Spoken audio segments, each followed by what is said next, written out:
name is Scott Reister. I'm the creator of North American Racing League, also a NARL Porsche Cup driver, broadcasted live by Pit Stop TV. Hi, my name is John Sedlak, and I race for Firelight Esports in North American Racing League. You can find me on Twitch at twitch.tv/diesel_dad. Hello, I am Dino Filippa, sim racer from Argentina, current champion, and I will be competing in the championship for the ERS team and also providing the data for each race for the participant drivers. Hey guys, I'm Marco Saavedra, and I'm a NARL Porsche Cup driver representing Infinite Racing Services. I'm a race winner and multiple podium finisher on the last NARL GT3 season, so I'll be working to get even better results this championship on a different car. See you all on track.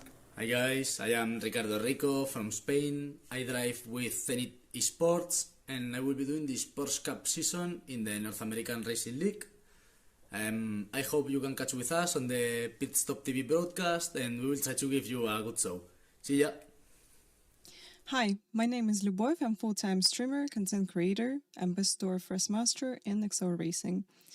And also, I'm North American Racing League Porsche Cup driver. Hey guys, my name's Ryan Kerr. Looking forward to racing in NARL, broadcast by Pit Stop TV again this season. This time in the pro category after last season's good result. Racing again with Mirandas.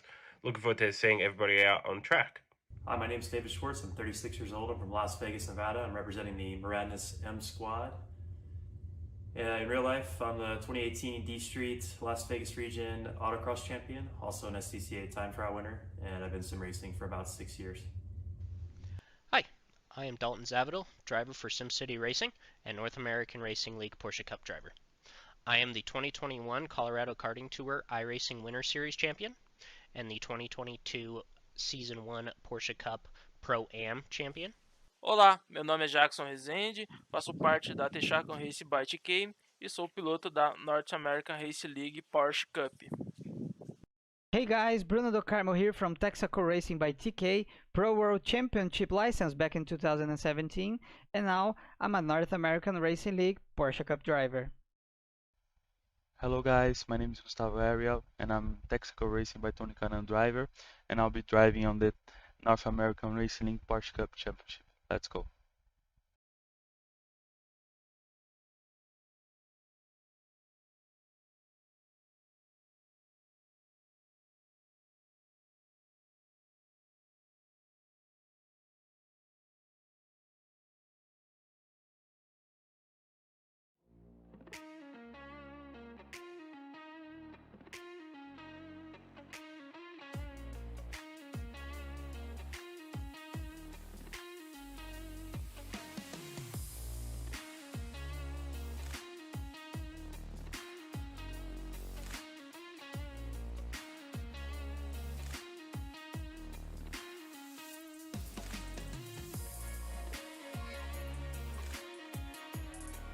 Old airfields left over after World War II were looked upon with an opportunistic gaze in the post-war automobile boom, and so Sebring International Raceway was born.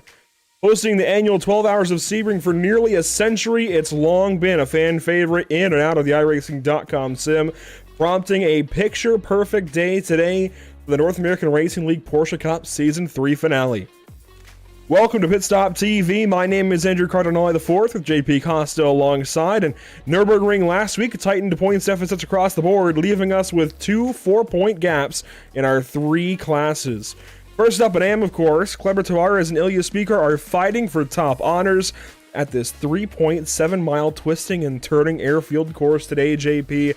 It is so good to be here. Round 8 of 8. I know it's one of those racetracks you either love or you hate, or maybe there's a few that are in between, but for the most part, a very polarizing track. What matters is you gotta respect the bumps at Sebring. This place will reach out and punish you in a hurry, and we're gonna see that today through the course of these 2 races. Of course, 30 minutes for the amateurs, 50 minutes for the pros. It's gonna be a lot of fun. It's fantastic to be back here, obviously, after I think it was a 2-week outage from me, but yeah, as you mentioned, it's a fantastic racetrack to host the finale. You mentioned you got to respect the bumps. That's quite a long racetrack, and for the finale with only 4 points separating the top two, Andrew, I feel like we're gonna have a fantastic finale here on our hands. The gap last week was quite close between the two. Who knows who's gonna come out on top? But look at the track map, Andrew. Such a difficult, such a punishing racetrack. But still, when you get it right, when you get 100% of the track right, it just feels so good. That it does. Sebring International Raceway is just a fantastic place to come and race, and I'm glad we're doing so here for the final round of the season. Fastest Porsche 911 GT3 Cup car lap time, at least in this car, a 1:59.231. These AM guys on the fixed setup from Infinite Racing Services currently clocking about a 204, 205, 206 range for most of the field. Let's take a look at our amateur standings coming into today, and this is how things break down. I mentioned that 4-point gap between Kleber Tavares and Ilya Speaker. You see it in effect there with Joe Nagy 15 back, Joshua Lyons 17 back, Bjorn Stain 21 back, and Charles Hosea, a great run last week at Nürburgring, now only 33 points back. And hey, look down the line there. Gary Weaver, our very own from Pit Stop TV, only 61 points out of the lead, 10th position now in the standings. That is cool to see as you take a look there at the entire top 20 brought to you by Victorum. But of course, our attention to cars 92 and 06, Kleber Tavares and Ilya Speaker, JP, they are oh so close. For the most part, there are some caveats, but for the most part, whoever beats the other is going to win this championship. Yeah, pretty much. Only 4 points separating those. As you mentioned, it's just going to be whoever finishes out ahead. Obviously, there are points, I guess, permutations, you can say, depending on how the race finishes. But I'm pretty sure Kleber will want to beat Ilya, and Ilya will want to beat Kleber. I think that's just going to be how the race goes today. But that means there's going to be a lot of pressure on them on qualifying and obviously on the 30 minutes of racing, getting the pit stop right, getting the track right, not getting any penalties. So it's just going to be a very, very important race. And you mentioned, Gary doing a fantastic job, tied with Wendell Lira, Andrew. So hopefully he can still finish in the top 10 and who knows, maybe get a position or two by the end of the season, essentially. So yeah, really good and really close points between a lot of the drivers. So still quite a few positions could be changed after tonight's race.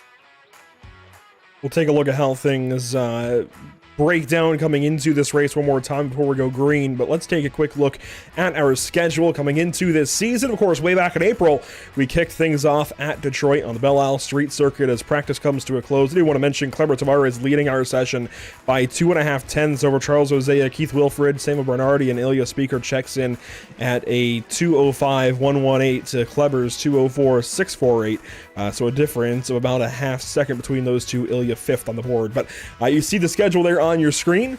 All the way through Detroit, Italy, Barber, Norway, Monza, Brazil, Germany, and now Sebring here in Florida. It has been one wild season. We're going from palm trees this week to palm trees in 2 more weeks when we take the bonus race to Long Beach Street Circuit for this season. With all of that in mind, all of that out of the way, we're going to bring in one of our pro drivers that'll be making some headlines a little bit later. In fact, we can set the stage here by taking a look at our pro standings. Dalton Zavadiel comes into today with a 4-point gap to Ricardo Rico, and that was not that way last week at Germany. We're going to take a step back and be retrospective here for a second, Dalton. Last week in Germany at the Nürburgring, a little bit of an off week for you. What was going on there? Last week we got the setup wrong. That's was pretty apparent. We could not get the tires to be consistent whatsoever, so I was fighting the car pretty much all race, trying to just stay as consistent as I possibly could. We also ran a little bit too much wing. We decided to go with 5 wing last week, and that really slowed us down in the straights compared to everybody else. So I expected to be, up with the front pack, and then a few things happened, and I just kept getting caught by the guys behind. So had some tough luck last week, but that's the way it is. Well, that's just how racing goes sometimes, right? But now we get an opportunity to no longer focus on the past. Let's focus forward for you today. You're at Sebring. It's a tough place. You have to respect the bumps, of course, and consistency is key. So as a pro driver, of course, you're going to watch this amateur race first up and then get ready for your championship fight with Ricardo Rico. Not only how should these amateurs be preparing right now as they go out for qualifying, but how do your pro guys, how do you and all of your comrades and whatever you want to call them, how do you guys have to prep for this 50-minute race coming up with the pit stop? What's the mindset like? So the track's, as you touched on, extremely bumpy, and with this car, the car doesn't tend to take bumps all too well at least mid-corner, so in particular Sunset Bend turn 1. So getting the car to rotate through there can be kind of difficult, and it can want to step out on you very quickly if you're not, very, very smooth. So taking care of the tires, making sure you're not sliding, keeping the pressures as low as possible is going to be pretty optimal here. It's going to be a very interesting AM race. That first corner is very, very wide, and then it comes to a very tight point. So it can cause for some chaos. So keep a lookout for that. In fact, we're sitting on our turn 1 camera, and I can kind of illustrate what you're talking about. It starts out wide and quickly funnels these cars down to a different point, because you can run alongside the wall there on the inside, but that's not usually the ideal line because it tightens up quick, feeds you straight out to that outside bit of dirt and gravel. And how much are off tracks going to matter here today? They're going to matter quite a bit. There's quite a few sections that can catch you off guard. In particular, on the outside of turn 1, that's a very easy off track to get. Another easy off track to get is out of that second to last corner going into Sunset. There's just a bunch of miscellaneous spots that can really catch you off guard, and you just can't really tell where the limit's at. So just finding that balance in the car and using as much track as possible is going to be a real key factor to winning here, and being as fast as you can. Well, Dalton, taking a look at some of these race cars on track now for amateur qualifying, how do you and your team over at SimCity Racing feel for today? How are you guys feeling with this one? We put in a lot of hours and set up into the car this week. I had several teammates helping me out building the car, and we think we've got a good one. I'm pretty excited for this race. Been putting in some pretty monster times in practice, so I'm excited to see what happens, and we'll hopefully have a very competitive car compared to everybody else, and I want to make this last race one to remember for the championship for sure. Absolutely, it will be. JP, do you have anything here for our second place driver going into the pro race in about another 40 minutes time or so? I actually just have one question. You mentioned obviously you put a lot of hours into practice, obviously with your teammates, building the car, but when it comes to the amateur race, do you guys actually watch it live to kind of understand how different drivers may be behaving, how things happen, or do you just trust in your practice and keep practicing while the amateur race is happening? I do a lot of practice just beforehand. Especially at tracks like I'm used to in particular. If it's a new track like Rutskicken, I'll watch the start of the race and kind of see how that all plays out to see, okay, where are the main points of contention.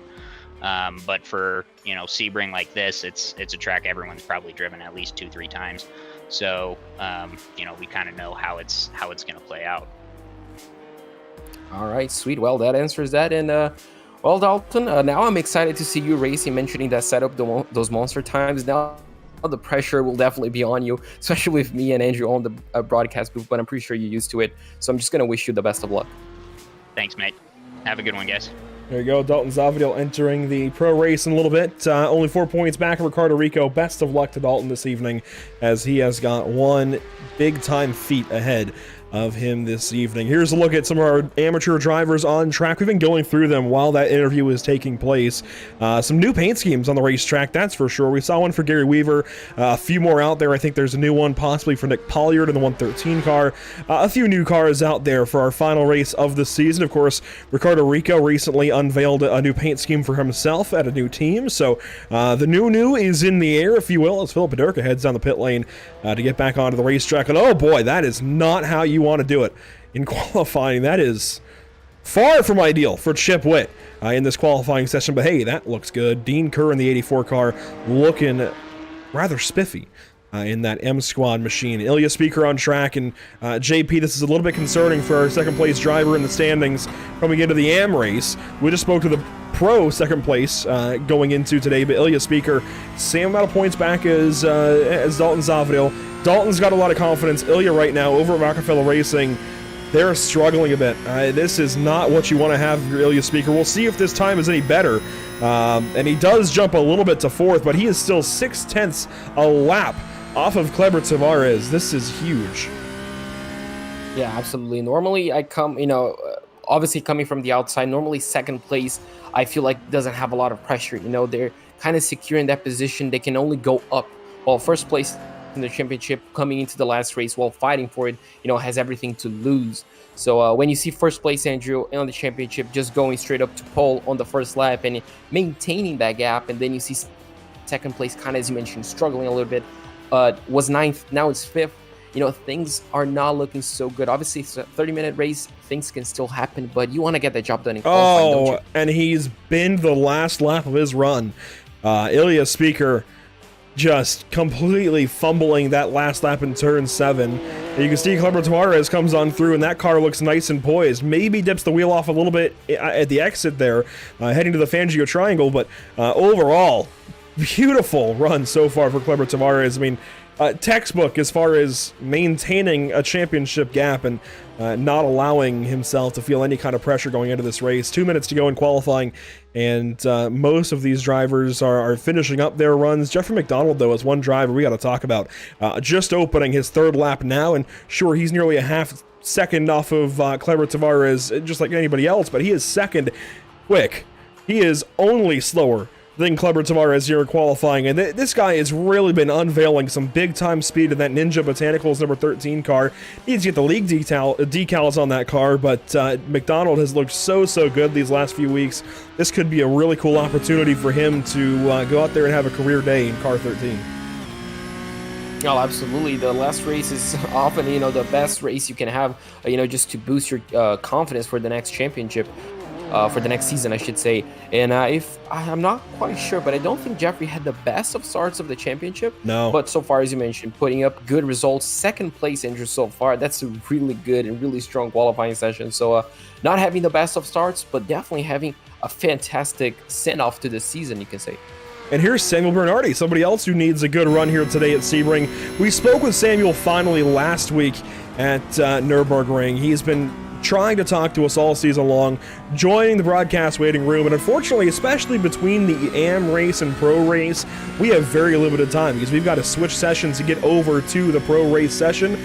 We finally got to speak with Samuel last week after Nürburgring, and it was a great time talking to Samuel, hearing his outlook on how that race went. He goes 6th here in qualifying, but very much looking at those positions ahead for the race. Here's Keith Wilfred on his final lap of qualifying, trying to chase Ilya Speaker's time. 7/100ths of a difference there, as Billy Barriman tries to get out of the 10th spot. Here we go to the line for Billy. No, into the pit lane for car 302. Philip Paterka might have something on this final lap. Kerry Corcoran, same deal. Let's see if Kerry's got something. Coming to the line here in car number 8. He does go faster. That'll move him up to 17th. Just behind Volker Krebs and ahead of Adam Ballard. So a great lap there for Kerry Corcoran, and a new driver that we've not seen much of, Skylar McKnight, 26th quick as qualifying comes to a close. He will stay in that 26th position as we head to the grid. Let's take a look at our starting grid, but first, we'll take a look at our Whiplash SimCam's race details this evening. It's a 30-minute amateur race, an 80% fuel limit, tires, fuel not a concern, with fixed setups and no pits expected. Let's get down trackside and take a look through our starting grid. On pole, Kleber Tavares. He's won 3 races in a row, looking to make it 4 and finish out the back half of this championship perfect, batting 1,000. I guess it'd be 500 on the season, alongside Jeffrey McDonald here on the grid for round number 8. Bjorn Stange will start from, Charles Jose, rather, will start from 3rd place. Bjorn Stange, solid qualifying effort there, needs it in this final round. He'll start from 4th. How about from 5th? It's Joshua Lyon, who's been so good as of late, alongside Samuel Bernardi. Ilya Speaker, 2nd place in the title. He has got to make up 4 points on Kleber Tavares, the points leader and pole sitter, alongside Keith Wilfred here on the grid. Joe Nagy and Billy Barriman complete your top 10. In 11th place, we're going to have Otto Rosa, the number 98, Clarence Rosa, I guess you can say. The number 84 of Dean Kerr. Andrew is going to start in 12th place right alongside him. Row number 7, we're going to have on the inside Brian Robinson, the number 123, and the number 171 of Chip Witt on his outside. 15th place, our own Gary Weaver, the number 75, and the number 53 of Volker Krebs right alongside him in 16th place. 17th place, Kerry Corcoran, the number 8, and the number 29 of Adam Ballard. Finally, in row number 10, we're going to have Wendell Lira and Jay Robinson. Oh, it's a false start right out of the gate for Jeffrey McDonald. You may as well roll now. You're going to have a penalty regardless. That is painful for car 13, but we are green for the final time this season in the North American Racing League as we go racing from Sebring down to turn 1. The land rush into the first corner. McDonald way out wide of the penalty. Everybody going on by. Oh, Joshua Lyon, watch that margin spinning in the back. We've got cars backwards everywhere. Samuel Barnardi is in it. Oh, that's a lot of cars. That is a lot of cars. Chip Witt, Keith Wilfred, Philip Bajorka, Wendell Lira, and one more. That was Pollard into turn 3. The leaders, though, into turn 6 now. Charles Hosea all over the back end of Kleber Tavares. And we are through to turn 7 now as Pollard gets back onto the racetrack here in just a moment. There's a few more hits. Yep, that was Otto Rosa turned around. We're safe, though. Everybody else up to turn 7 and okay. Yeah, looks like these few leaders, they got, a good clean start. And unfortunately for McDonald, Andrew, we saw that it looks like as soon as he lined up for the grid, he got a jump start. And as you mentioned, probably should have gone and gotten himself, a nice clean start and could have, I guess, diminished. Joshua Lyon, no! Got hit from behind by Joe Nagy into turn 10. Oh my goodness, the new damage model, I think, yeah, it's killed the right rear half shaft on that car. McDonald's out in the grass as well. Oh my goodness, I hate that for Joshua Lyon. He has been so good lately and gets punted there in turn 10. He's out of the race, at least for the time being. Ilya Speaker, though, has gone through to 3rd. This is huge. He's at least not as far back from Kleber Tavares, but boy, is he a ways back on the racetrack. 1.9 seconds between himself and Charles Hosea, and it's only lap number 1. Yeah, absolutely, but kept his nose clean through the first lap, Andrew, which is very, very important. You can see the gap that the top 4 have. Obviously, the top 2 have quite a big gap to the, 3rd and 4th place, but Ilya, as you mentioned, getting himself up to 3rd place, that's really important. Still a long way away from Kleber Tavares, but a good start. That's exactly what he needs early on. Bjorn Stange way out wide there in Sunset Bend, and 1 lap will go complete here at Sebring. It's recently been rescanned and refreshed on iRacing. 1 lap complete, you see the leaders fly on by. How about Kerry Corcoran, 6th place, Gary Weaver, 7th, Adam Ballard, 8th, Bowerman in 9th. Di Gottlieb is in the top 10 right now as Skylar McKnight will come into the pit lane here. It looks like a penalty maybe for car 17 as he works into the pits. One more with him, and that is Jeffrey McDonald. So if McDonald has to pit, I'd imagine McKnight must have the same penalty, both into the pits here on lap number 1.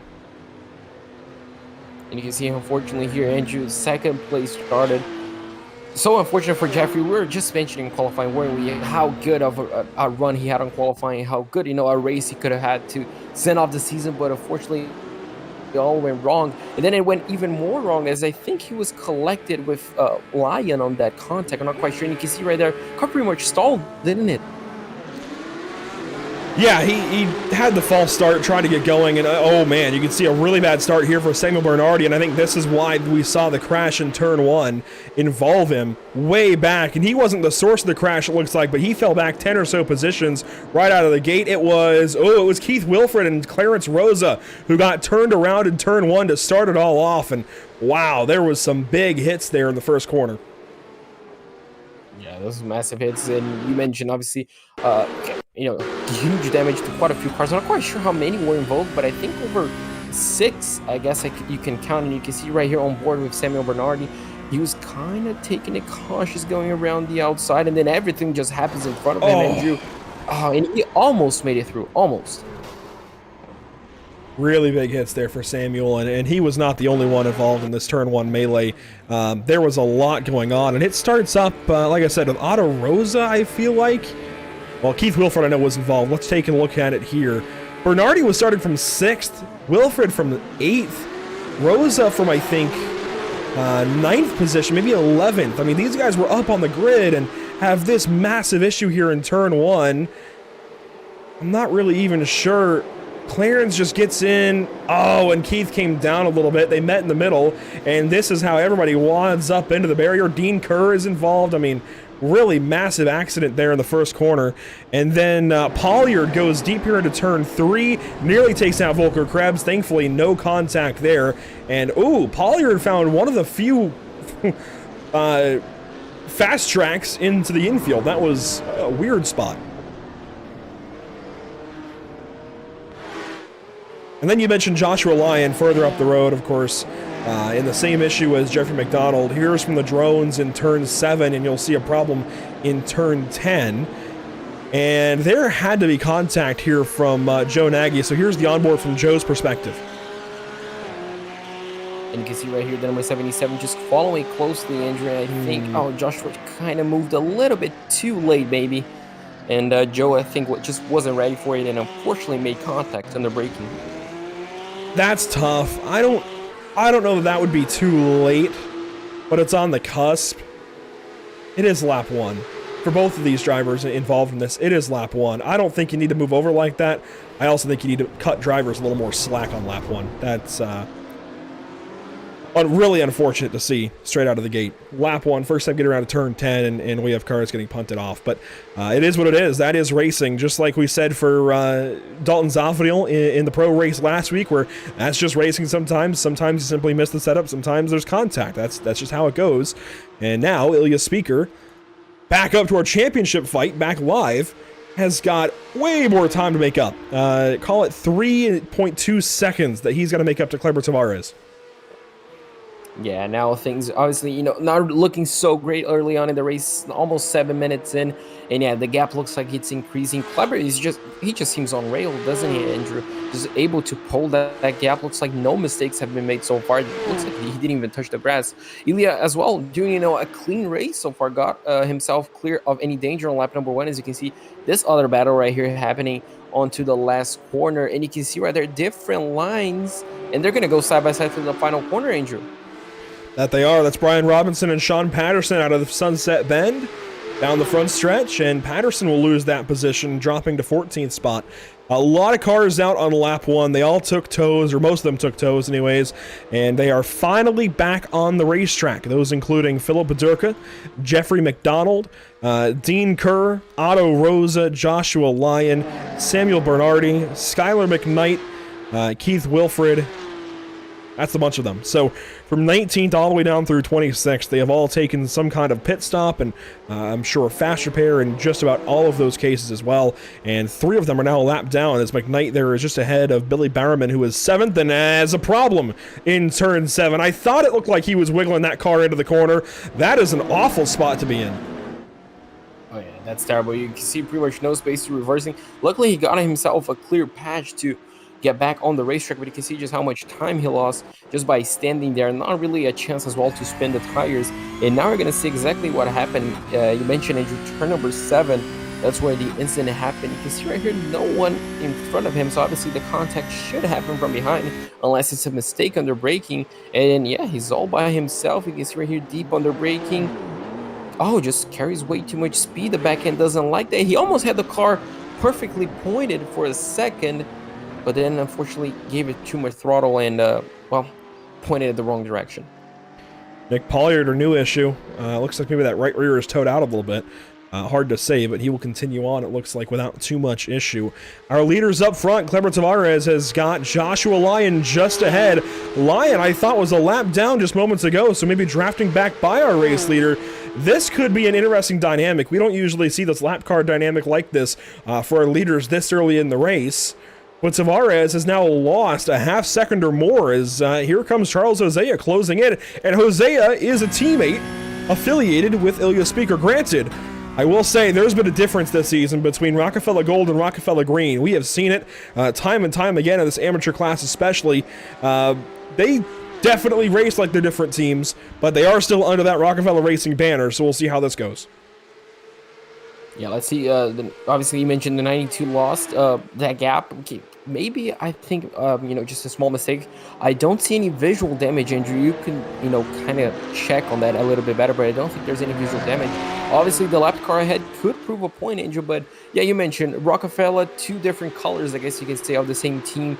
But, if Charles finds a way past Tavares, do you think he will try to hold to Ilya close up? Do you think at least the teammates will work in that favor? I think it would naturally just kind of help. I think Charles definitely should challenge this 92 car for the race win now, for the race lead now, even though we're only 10 minutes into this race. Volker Krebs, problems in turn 7. We're seeing that become a theme as Adam Ballard approaches, and there you see the Rockefeller purple colors on track. But for Kleber Tavares, Charles Hosea, yeah, Charles needs to get up there if he wants to help Milan, Ilya Speaker in a way, form, shape, fashion. Definitely got to get up there and challenge the 92 car. You can't let him save like he is right now. He's able to use the draft and kind of pull away and relax in the next corner. Yeah. Sorry, I kind of zoned out for a second. Yeah, I agree. Yeah, who's that ahead of Tavares? You can see right here, Ilya Speaker also being challenged by Joshua Lyon. Kind of closed up again. So yeah, Joshua Lyon. So yeah, there goes. So it's kind of hurting him. I think you mentioned that. I zoned out for a minute, but yeah, it kind of hurts him. But if Joshua can keep a good pace, I feel like he wouldn't really get in the way. But I mean, if you're Kleber, you just want free air. You kind of want that car between you and Jose. And look at this, Bjorn Stage kind of challenging Ilya. This is an important battle as well, Andrew. Yeah, Ilya drove him down to the inside wall, then the outside wall. That was a little bit interesting. And now here comes Bjorn Stage straight on through, and that was silly. He'll be looking back at that one, wishing he had that back. That was way deep into turn 3. Well, that's that's what happens sometimes when you challenge that early. Yeah, absolutely. Turn 3 is not really a corner you dive too much. Obviously, I think you wait either for turn number 1, turn number 7, or maybe sunset. I don't really remember seeing that many dives into turn 3. Obviously, sometimes it works, but unfortunately for Bjorn, it didn't really happen this time around. Well, you can, because you can set up in turn 1. And we'll take a look at it here from Bjorn's point of view. Of course, he had a run here, even at a sunset. So he already felt like he had a way by, right? He had the whole racetrack open, then Ilya comes back over from the very outside. A little bit of a block, then fading over to the pit wall. And Bjorn, he sits back, right? He's getting a run, gets back to throttle early. So he's doing all of the steps to try and set up for turn 3. Ilya kind of bleeds over a little bit and then just sends it up the inside, and that was way too deep from the get-go. Opportunistic for sure. Yeah, absolutely. If it worked, Andrew, it would have been a beautiful move. As you mentioned, well executed the setup, but unfortunately the finishing product wasn't as smooth, I guess you can say, as Jay Robinson. Looks like it's pointed the wrong direction, and that's on sector 1 as well. Oh, that's actually out of turn 11. That is deep in the field, in the racetrack. Here comes Adam Ballard to try and look for Tower, and sure enough, goes right on by in turn 13. So issues for Jay Robinson, gets turned around, but we continue up front. Charles Hosea 1 second back of Kleber Tavares, and that gap now has grown a little bit. On board. So you can see a quick gap right there, 1 second. It's slowly increasing. Looks like Tavares obviously stuck behind Lyon right now. Looks like they're almost setting up a move as Joshua looks like moves out of the way for 1, and now 2. I think that gap is going to increase a little bit more, Andrew. But yeah, now both of them are kind of on clear air. We're going to have to wait and see if that gap really opens up or either closes up. But Charles Hosea now had an opportunity. Now we're just going to have to wait and see what exactly happened, as Ilya Speaker now 4.5 seconds looks like away from the leader. You can see 3.4 behind Charles Hosea. I mean, these gaps are actually pretty staggering throughout the top 10. 3 seconds between Speaker and Hosea, another 4 seconds between Speaker and Nagy. From Nagy back to Weaver, you're looking at 6.5 seconds. From Weaver back to Stange, you're looking at 3. From Stange back to Corcoran, 4.1. From Corcoran back to Gottlieb, it is 6 seconds. Gottlieb to Robinson now is 2.5, and then finally you have a closer gap from Robinson back to Wendell Lira. I mean, this field has really spaced out really quickly, and just in time for us to start talking about driver of the day, JP. We've got to put up 4 nominations. I feel like there's one that's going to be a resounding yes, and usually Kleber Tavares, since he won it last week, would be off of our list. However, the way he's dominating today out of the gate, he is now in a lap and half a lap, put another half second on Charles Hosea. I don't think there's really any arguing that Kleber has to be nominated. Yeah, I mean, that's the easy choice as always, Andrew, right? And especially when you have someone this dominant. No, you can even look away from the dominance, as it looks like we have another car spun around, and looks like backing 13. up on a neck. Yeah, it looks like he's just on the middle sector right there. Brian Robinson. So just coming back quickly to Tavares, it's easy again to kind of just look at this performance. Yes, it's dominated, but when you take into account, Andrew, he's leading the championship and obviously has that, added pressure to, put a good result, and he's the one to lose points and lose the championship. I think it becomes even more, I guess, amazing the performance he's putting in today. That it is. I mean, ultimate pressure when you get to a championship round. It builds and builds and builds throughout the season. When you finally get to round 8, it's put up or shut up time, especially when you're only 4 points ahead of your rival. So in this case, Pedro Tavares, ignoring all of that pressure, simply has the pace on these guys and is on the fast track to being a Pro-Am driver, as we've got an odd pit stop, a rare pit stop out of Wendell Lira in the AM class. Comes on down the pit lane, and this will take him out of the top 10 for sure. Yeah, a lot of damage to that car. Looks like it might be a drive-through, and it is. So that is an incident penalty within the first half of the race almost. That is not how you want your day to go. Absolutely not. And, Andrew, coming from a guy that hasn't driven, Sebring in quite a while, I was going to say, all right, maybe instant points are not, going to be that much of a problem. But, we had the interview before the race. We kind of got a hint that it could have been a problem. And now we just got, a confirmation that it actually is a problem. And it could be a threat to some drivers that have been involved into incidents, the first lap, obviously have gotten off tracks and all that sort of stuff. So it could, still be a factor to play with. Absolutely. So Kleber Tavares, 100% guaranteed. I'll tell you what. I'll give you the opportunity to nominate 2 other drivers since you've been out a couple of weeks, coming back in. Play nice a little bit. I'll use up one of my nominations on Kleber, but then I have to look at a guy named Kerry Corcoran. This is the best I've ever seen him in the North American Racing League, and I know a big part of it is circumstantial, given the fact that he is, it wasn't involved in the lap 1 melee. But we haven't seen this kind of, I guess, what is the word? Last week in the pro race, I talked about Dalton Zavadil taking advantage of an opportunity, taking advantage of other drivers' mistakes, being there to be able to take advantage of those mistakes. Kerry Corcoran was there today, takes advantage of the mistake of everybody in turn 1, it seemed like, going out and crashing. He's up to 7th right now, chasing Gary Weaver, who I feel like would also be a great driver to consider for this. But Kerry, we've seen him in this league for a long time now, and this is the best we've ever seen Kerry Corcoran. P7 right now in the amateur race, and I hope it's only up from here for Car 8. And while you were touching the point of Kerry Corcoran, you mentioned my driver of the day. One of my nominations is going to be the number 75. I think this is the best performance from him throughout this season. 6th place, challenging 5th, Bjorn Stain just ahead. So a really strong result. From Gary that we mentioned on the pre-race broadcast, was fighting for a top 10 finish, and he's doing fantastic. He's well on course to maybe even finish, maybe even 9th place. I'm not quite sure how the points will finish, but is in a strong position. You can see right there, started 15th, Andrew. Kept his nose clean, already up to 6th. Who knows, maybe could even crack a top 5 by the end of the race. So number 75 has to be my pick. The second one, I'm not quite sure. I wish I could have nominated McDonald, after that brilliant qualifying, but unfortunately things did not go his way. But I'm not quite sure who to vote for second driver of the day. I don't know. Can you give me a help here? There's some good options. Matthew Shervick is another driver that comes to mind, considering, he goes off in turn 10 there, but even with that mistake, we really have not seen this kind of a performance out of him today, or at all this season, now up in 10th. Billy Bowerman, a problem behind him, but Don Gottlieb, another great opportunity, potentially a move of a racing driver here. Best run we've seen from him, and hey, it's his home track here in Florida, so Don Gottlieb, I think, would actually be a great opportunity to nominate somebody who we just haven't given this award to before. But of course, you can't look too far past Ilya Speaker, Charles Jose, Joe Nagy, the rest of the top 5 up there, even Bjorn Stange, despite his mistake in turn 3.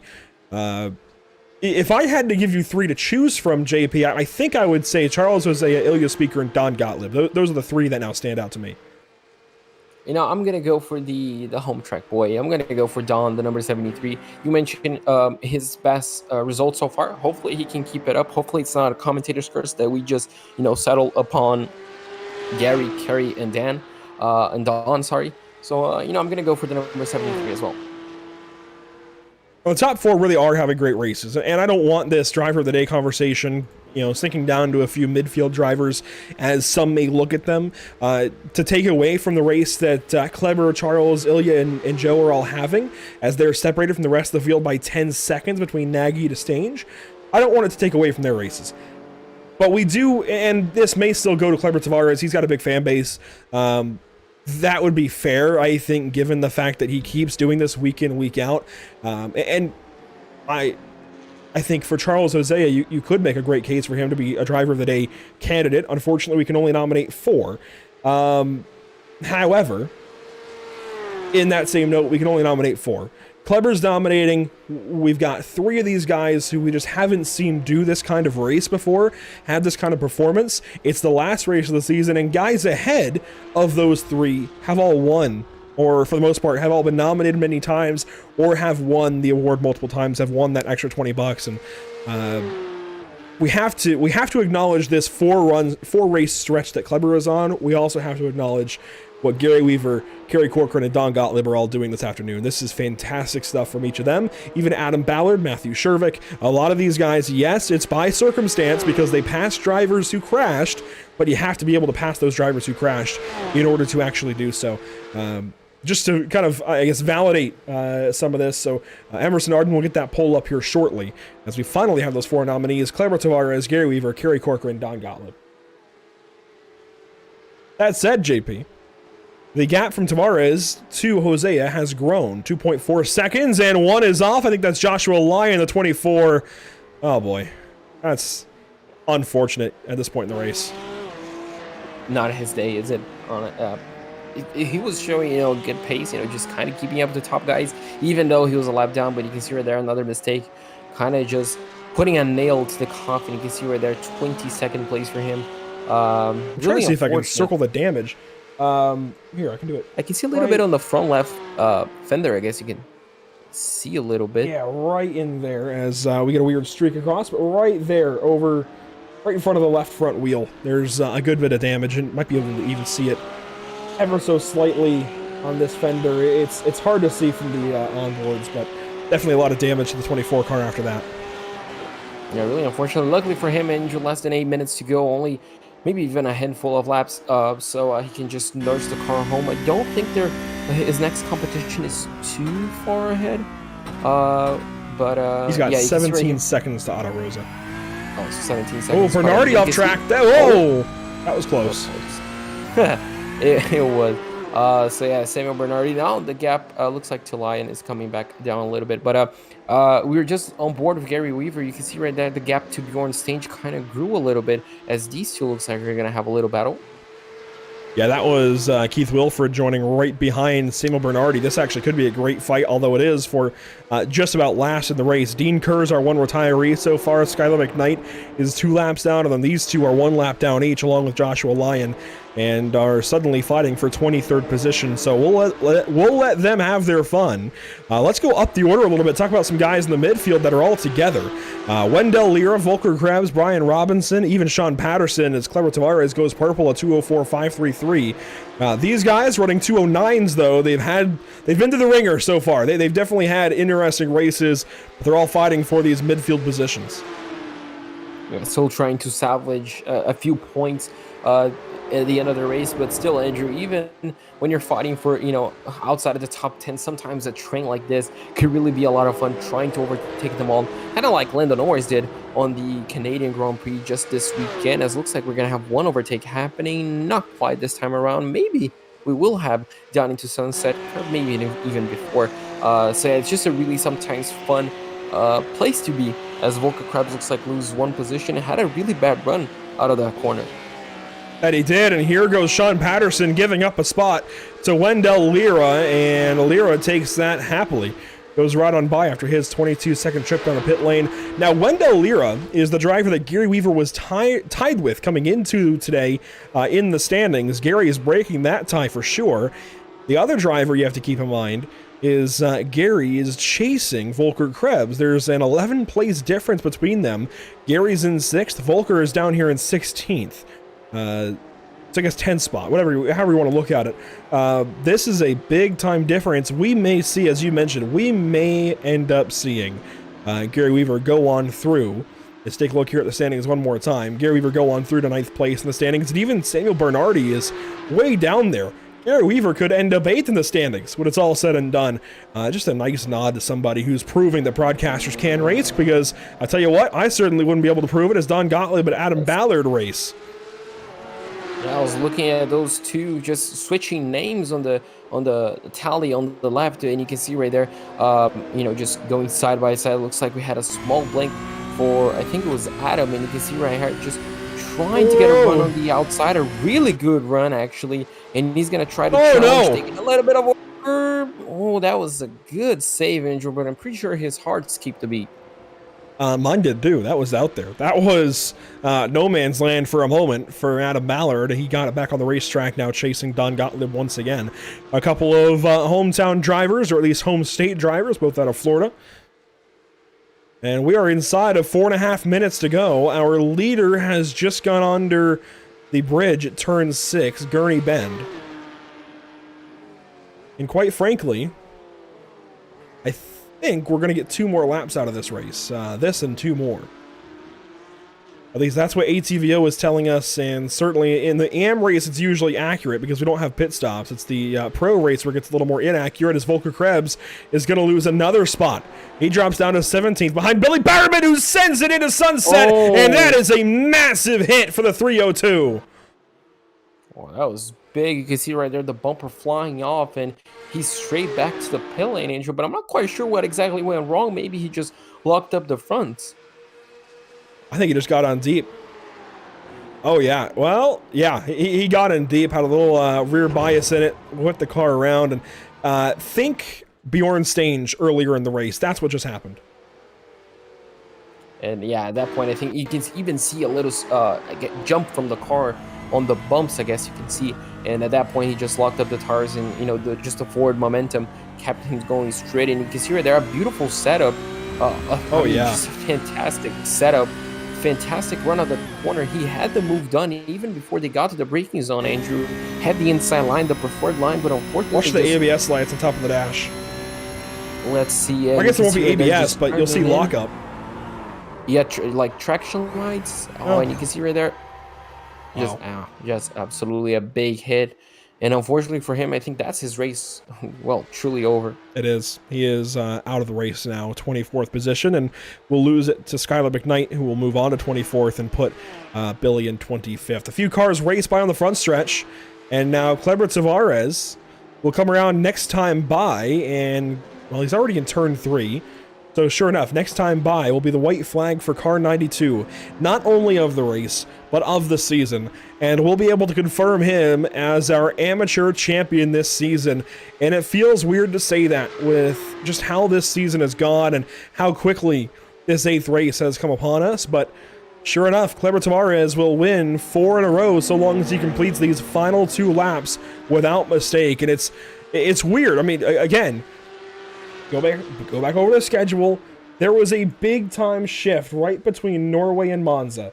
There were a couple of drivers promoted, so really it was like a setup for a season and then a season from race 5 through race number 8, and that's where Kleber Tavares has been perfect. Monza, check it off the list. Brazil, check it off the list. Germany, check it off the list last week. Sebring, that's the one he's got circled tonight, and he's about to check it off the list in about 2 more minutes here this evening. It's really impressive how he has taken this opportunity given to him and run with it. Yeah, absolutely. As you mentioned, it's almost like, that break mid-season from, just coming back on another form kind of reminds us, in a way of Sebastian Vettel in 2013. He just came in from the summer break, won absolutely every single race. And that's kind of the story for Kleber, Well, and you had the top 3 ahead of him promoted to another class.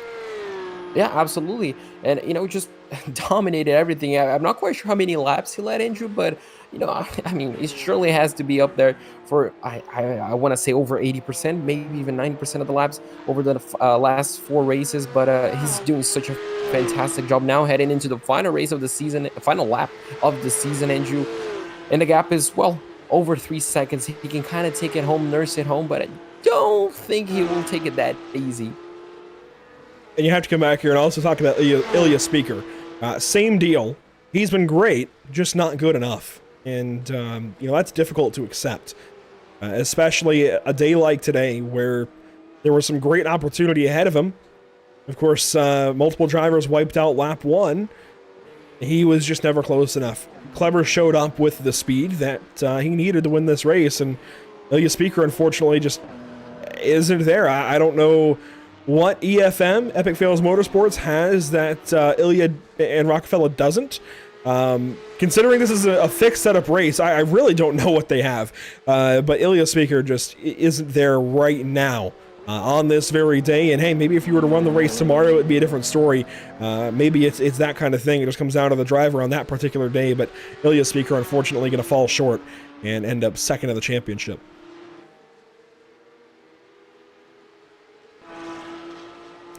Well, there he is, your champion-to-be in this amateur class. There are some races we'll quickly take a look at as Matthew Shervick puts some pressure here on Don Gottlieb for 9th position. Gottlieb has been falling back quickly in these last couple of laps. I think he's run the tires off that car a little bit. Gave that spot up to Adam Ballard, has fallen back by about 4 seconds. And Joe Nagy is actually closing on his teammate Ilya Speaker as Bjorn Stange has stayed ahead of Gary Weaver. But out front, it is all Kleber Tavares, position number 1. 4 races in a row, so long as he doesn't bin it in this final corner. Car 92, the Brazilian, will come around Sunset Bend and confirm himself as our unofficial for the moment, but North American Racing League Porsche Cup Season 3 champion. Kleber Tavares through the final corner will win the championship in the AM class. Congratulations to Kleber. What a race, what a drive, what a final 4 races. You can see right there, losing control of the car to celebrate. He was taking almost a bit too easy. Andrew kind of got scared on the final corner. You can see right there. Normally you see donuts in celebration, as Ilya Speaker almost lost position, I think, to Joe Nagy at the line. But I mean, what a race we had, Andrew. Quite a hectic first lap, but still, we just were on top of our seats, on the edge of our seats throughout the race. But a fantastic finale once again. And a few more will come around and finish their races up. Weaver stays 6th. Here's Corcoran to finish 7th. Adam Ballard will come around Sunset and finish 8th place. A great run for Ballard, a great run for Gottlieb and Shervick, but they'll battle in the final corner. Shervick has an option to the inside. Nearly got there. Won't win the drag race, though, out of turn 17, and Gottlieb will stay 9th. Matthew Shervick, a fantastic day, finishing 10th position. Chip Witt will go 11th. Wendell Lira 12th, and everybody else comes to the line. Jeffrey McDonald, after qualifying 2nd place, the false start, the crash in turn 10 with Joshua Lyon. McDonald through Le Mans now. He'll still finish ahead of several cars, but certainly not where he should have been at the drop of the green flag. 18th position for McDonald, as he is the final car we wait on. We'll start going through results here, JP. But they may change as soon as McDonald hits the line. We'll see. We'll take a look at the race results. Kleber Tavares with the win, of course. Charles Ozea 2nd, Ilya Speaker 3rd, and that changes this entire... Well, it doesn't change the entire championship. It solidifies the entire championship with Kleber Tavares taking top honors. Joe Nagy 4th, Bjorn Stange 5th, Gary Weaver 6th, Gary Corcoran 7th. McDonald takes the checkers. And that solidifies it all. No changes in the top 10. Adam Ballard 8th, Don Gottlieb 9th, and Matthew Shervick 10th today here at Sebring.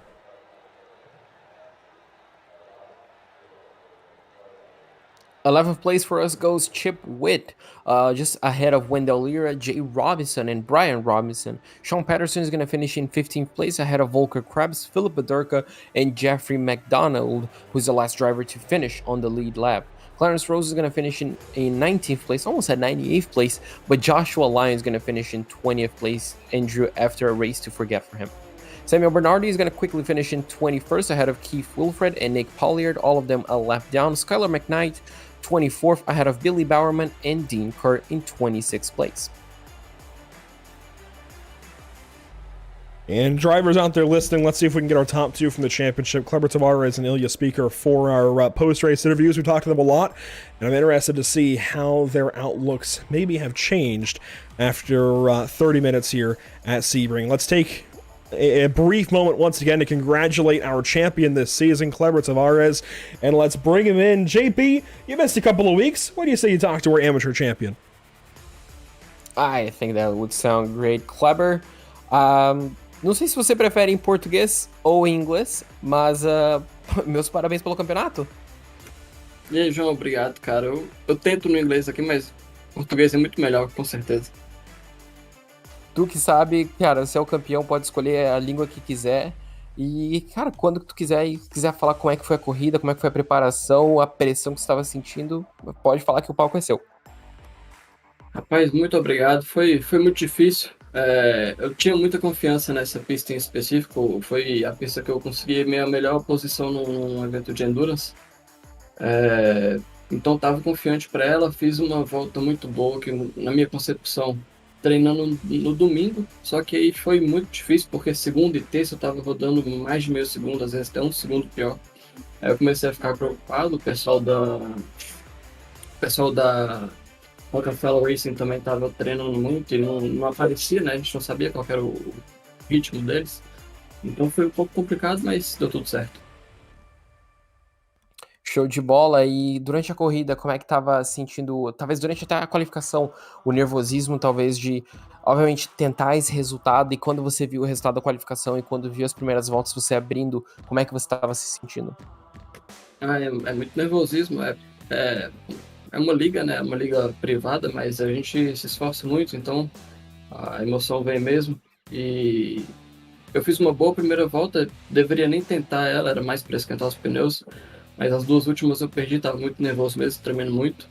Mas aí na corrida, quando comecei a abrir, vi que tinha ritmo para ganhar, então foi mais tranquilo.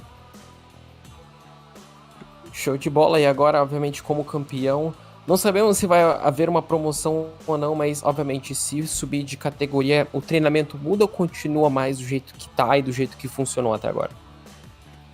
Se for possível, eu vou pedir para mudar de categoria, eu vou querer correr na Pro AM e com certeza muda, a preparação muda, o foco muda, a competição também é muito, muito mais acirrada, então vai depender de mais esforço.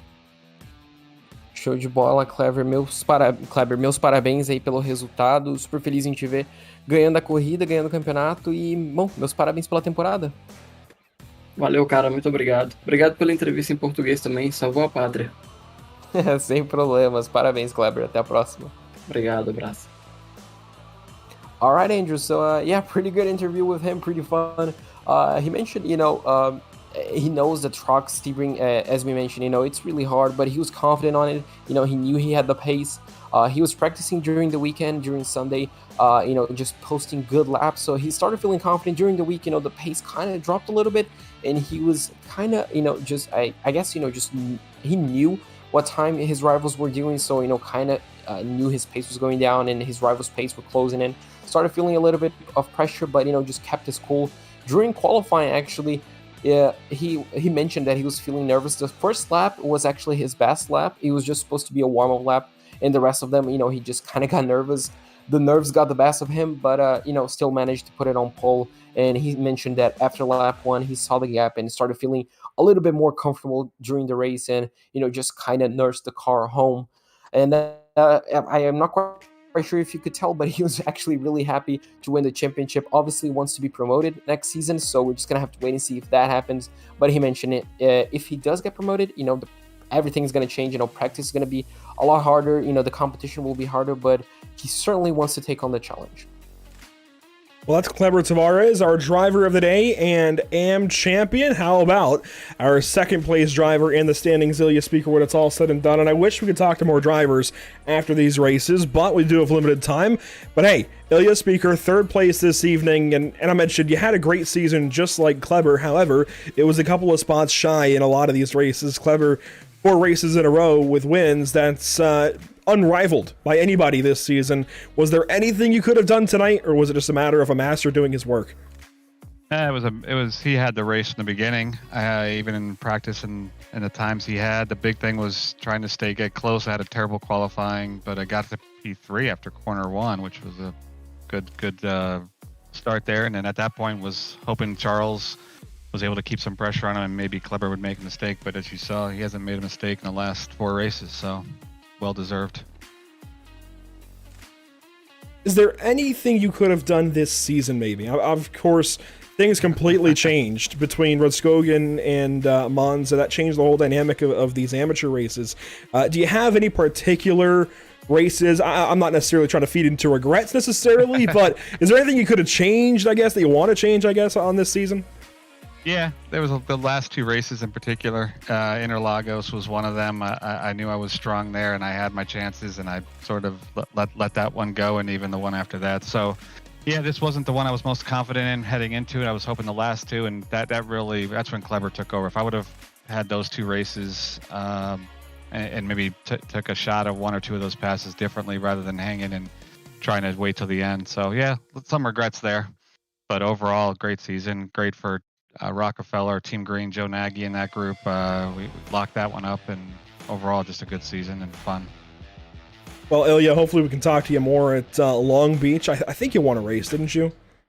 No, I did not. Oh, man. Well, hopefully we need to start an NARL or Pit Stop TV podcast or something so we can talk to you guys a little more. But we do have to go for the pro race coming up. Congratulations on a season well done. I know we talked a lot about how you just came up short, but you still beat out, 20, 30 other drivers. So congratulations, Ilya. And head up. We'll see you next season. Yep, appreciate it. Thank you, guys. Great job. Ilya Speaker with a solid run today. 3rd place is nothing to scoff at. JP, let's take a quick look, of course, at our upcoming broadcast here at Pit Stop TV. Across the board, a lot of late models. That's the theme lately. Late models on dirt. The pro late models, that is, for the Dirt Car Racing Series. On Monday evening at Williams Grove, we'll duplicate that as we go to February the week following. And then on Tuesday, we go road course racing with late models for the D-Line Racing League, presented by Elevated Performance, as we go to Mid-Ohio Sports Car Course. That will do it for amateurs on track, though. A great amateur season. It really was fun. JP, do you have any closing words here? I mean, a fantastic season, Andrew. I think you mentioned it. We were mentioning, how sometimes chaotic, the start of the season felt, early on. But the drivers, they matured really well. We saw some fantastic races, often, cleaner than the pro races, which we sometimes expect to be cleaner. It was just a fantastic season, obviously full of ups and downs, switches mid-season that kind of turned the championship around. But it was still so much fun seeing the drivers, going side by side, battling, just throwing strategy. It was just amazing, an amazing season, and I cannot wait for what the next season, the next calendar, the next tracks have in store, and what the drivers will be able to do, as they are the ones that make the championship feel alive, and it just feels so special to be able to cover it.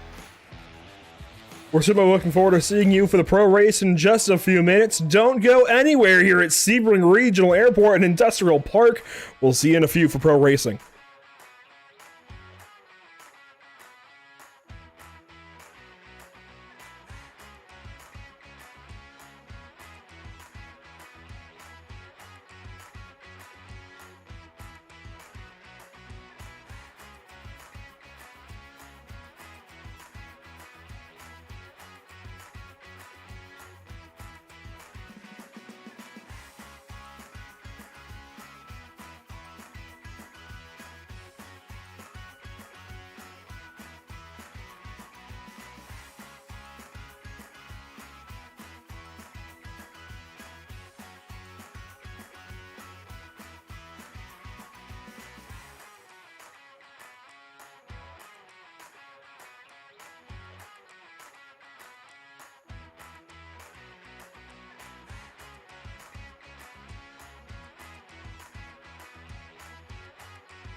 My name is Scott Reister. I'm the creator of North American Racing League, also a NARL Porsche Cup driver, broadcasted live by Pit Stop TV. Hi, my name is John Sedlak, and I race for Firelight Esports in North American Racing League. You can find me on Twitch at twitch.tv/diesel_dad. Hello, I am Dino Filippa, sim racer from Argentina, current champion, and I will be competing in the championship for the ERS team and also providing the data for each race for the participant drivers. Hey guys, I am Marco Saavedra, and I'm a NARL Porsche Cup driver representing Infinite Racing Services. I'm a race winner and multiple podium finisher on the last NARL GT3 season, so I'll be working to get even better results this championship on a different car. See you all on track. Hi guys, I am Ricardo Rico from Spain. I drive with Zenith Esports and I will be doing this Porsche Cup season in the North American Racing League.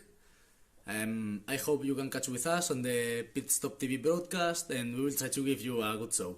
See ya! Hi, my name is Lyubov. I'm full-time streamer, content creator, ambassador for Master and Excel Racing.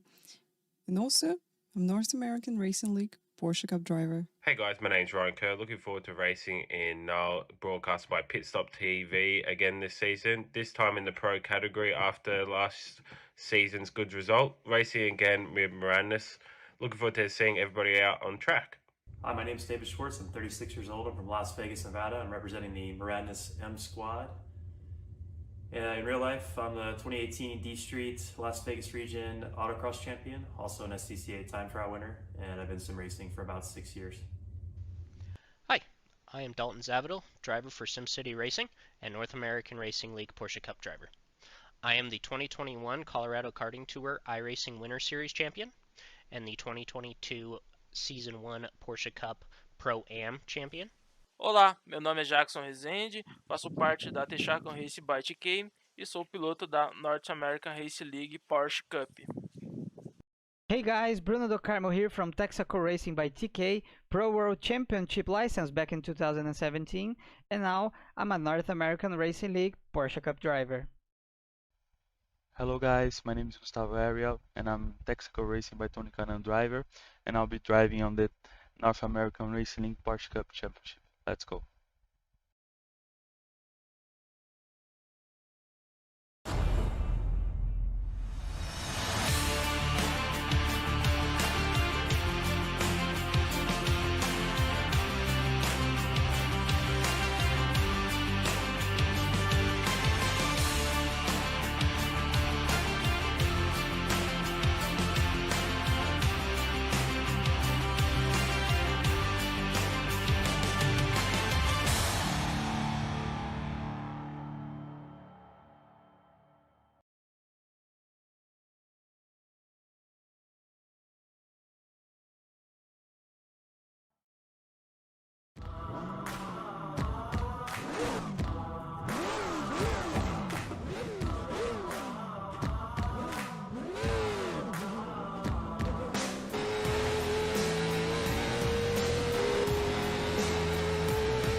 Welcome back to the virtual Sebring International Raceway.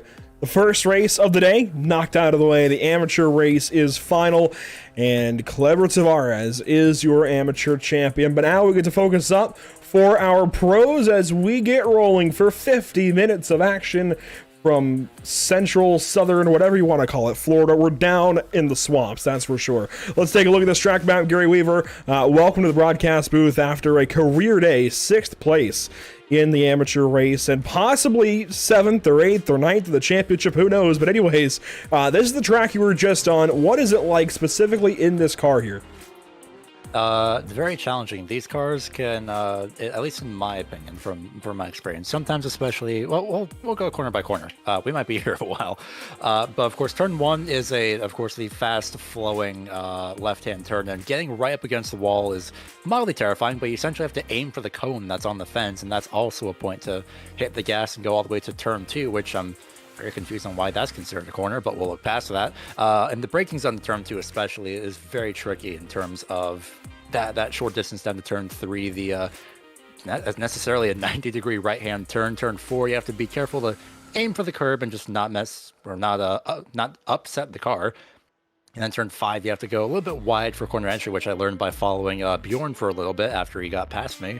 But very interesting line. Not the one that I was expecting. Turn 6 and turn 7. Well, turn 6, easy, just fast-flowing right-hand turn. Turn 7, the hairpin into a, not necessarily chicane, but a little flick, essentially. A little right-to-left flick. Turn 8, turn 9, self-explanatory. Turn 10, heavy braking zone, and the corner, one of the corners I struggled at quite a bit. Turn 11 and 12, easy.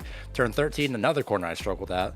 And then my most favorite portion of the track, because it's the end of it, turns 14 through 17. Look, by the end of the race, I was just hoping that I didn't mess up, okay? I probably had practice before I started, but it is a very enjoyable section, though. Turn 14 is very, very fun. I do like turn 15 and 16 between that low complex. That is very, very fun to get correct. And then turn 17 is very, very challenging, of course. It's not as straightforward as that corner looks on the track map. It is more of a just very long, sweeping right-hand turn, essentially. Lots of lap around Sebring. We'll take a few more laps around this place here with pro qualifying and racing action. Let's take a look at our pro standings coming into this day. Ricardo Rico on top of Dalton Zavadil, who we spoke to briefly before that amateur race. That's a 4-point gap up there. Then you have a 3-way tie.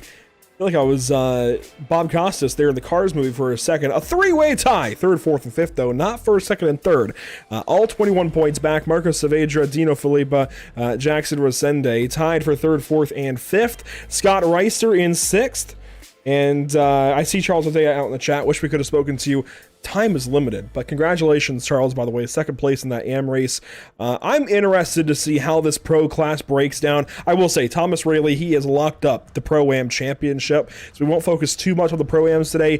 Really, our focus is on the pro side, because all the way down through 8th, it's only a 33-point gap versus 88 points in the same set of positions in the Pro-Am side. So, Gary, honestly, Fabio Zamperlini, Gustavo Ariel, Scott Reister, any of them could still finish ahead of that 3-way tie of Saavedra, Filipa, and Rosende, depending on how this day goes. And of course, the championship is wide open. Considering how turn 1 went for the amateur race, luckily that was only about, what, maybe 7 to 8 cars? It's going to be a very, very tricky situation because everyone, of course, is trying to find that perfect line. But, of course, that line very, very quickly narrows up by the end of the turn. So you have to just hope that everyone else is aware of the spacing around them. We'll see how this day ends up going for all of our pro drivers. You can see it's already going pretty decently for the times coming in across the board. Up at the top of your screen. Let's get down to it then for qualifying. Let's take a look first at our weather conditions. We didn't do that in the amateur race, but 76.5 degrees in the air. And, well, Fabio and Bruno, they're all taken out of the way there, but I'm trying to get it back up on screen. There we go. 87 degrees on track, partly cloudy in the skies. As Bruno De Carmo now goes to the top of the board. What are you looking for specifically, Gary, as somebody who is just out on track? Do you want to start on the front row? Do you want to start maybe a little bit behind them and use the draft in this race with the pit stop? Or what are you looking for in qualifying? In qualifying or the race, just to be sure? Well, I guess what are you looking for in qualifying to set yourself up for the race? There we go. Well, in qualifying, I was going to say, so it would be a interesting strategy, is qualifying in the race. I don't know how that could, qualify. Wow. It is one of those days. I had one heck of a race. It'd be interesting to use the draft in qualifying is what I was trying to say, but that point is lost. But in qualifying, definitely smoothness. Taking the corners, of course, very smooth, and it's The brakes, from my experience, are a bit terrifying when you try to use a bit more than the car wants, because the rear tires lock up, or the front tire locks up when you're just exiting a corner, and it's going to be, you have to race again. It's one of those tracks where you have to race to the track more than the cars around you, but sometimes the cars get in the way. There's certain points where you just have to pick your points to pass the drivers, but there's also points where you just have to say, you know what, I'm just going to stay behind them for this section and not chance anything. And it's going to be again, smoothness going to be the main key here. No matter how the day ends up going, it is good to see a nearly full field once again. Nearly 30 cars in this grid. We've seen a detour recently down into the 20s or so these last couple of weeks, but it's good to see the field filling back out a little bit in this pro race. Adam Hartzell on screen. Here's John Kroom, 14th quick. Let's see if he improves on this final lap of qualifying across the line. He picks up. Where will it put him? From 14th, he will up to 9th spot. So 5 or 6 positions there for John Kroom. Here's Love 46 with her signature kind of metallic paint scheme as Dino Filippa goes to the top of the board. And Dino, again, he's not racing for the championship. If you want to talk about our championship drivers, you look at Ricardo Rico, who is currently 21st because he took a weird, kind of unconventional first lap, and Dalton Zavadil, who is currently, I have to look for him here, actually. He hasn't even turned a time yet. So, interesting. As you can see, Dalton there waiting. What is he waiting for? Well, you can do a lap within just about 2 minutes. I think he's just going to go for. Is he burning the fuel off? Attempt. Oh no. That's not going to work at all. Oh dear. You know what I think happened? Let me double check. Yep, it is exactly what I thought it was. Qualifying is on strict scrutiny, and guess who got mad at Dalton for sitting there for a bit? Because in order for your lap to count, you have to reset. Have we ever taken a replay during qualifying? Well, here's what he was doing. He's in 5th gear. It almost sounds like he's on throttle. Against the brakes, maybe. And then, when does he actually accelerate here? Let's see if we can get it. So this is just after he towed. This is... Let's see if we can get where he tows here. This is where he launches. Wow. He didn't even burn any rubber, I don't think. No. His wheel is disconnecting. And that might be why he was sitting there. That explains why he was sitting there. I was confused why he was there in the first place. I don't see how that would help his tires at all. Interesting. And yeah, it wouldn't have been scrutiny if he's allowed to qualify now. Scrutiny would have DQ'd him from the session. Well, you do get at least, if I remember correctly, you get at least... Well, I don't know how if it's on strict, at least you get, I believe, at least 1 warning, and then and then you can reset, and then that's your only warning. So if you do anything sketchy, again, to say the least, like, burn your tires or just going at a very, very slow pace, then it will disqualify you. This is catastrophic. I don't know if he had the quick release on wrong. This is catastrophic for Dalton Zavadil. He's going to start from the back of the field. And now Ricardo Rico is starting from 4th. He doesn't have to do anything. All he has to do is relax. This is huge. And yeah, this lap, it wasn't going to count anyways. He wasn't ever going to get there. But Dalton Zavadil off course there briefly. He'll be starting at best 24th position with Chris Sanchez, Luan Hot, Armando Bejaran, Dominic Turcotte. While Resende goes up to 6th. Ricardo Rico is currently 4th. Let's see if he can qualify a little bit higher. Let's see here, Ricardo Rico to the start-finish line. Where does he go in qualifying? Looking to beat his previous lap of a 2:02.104. He will do that, and he nearly goes to pole. Just 14 one-thousandths of a second off of Dino Filippa. Resende, he'll come around. He will not be able to finish this lap time. Will Fabio Zamperlini? Not quite. He is just short. Adam Hartzell, same deal. Well, he's not going to get there.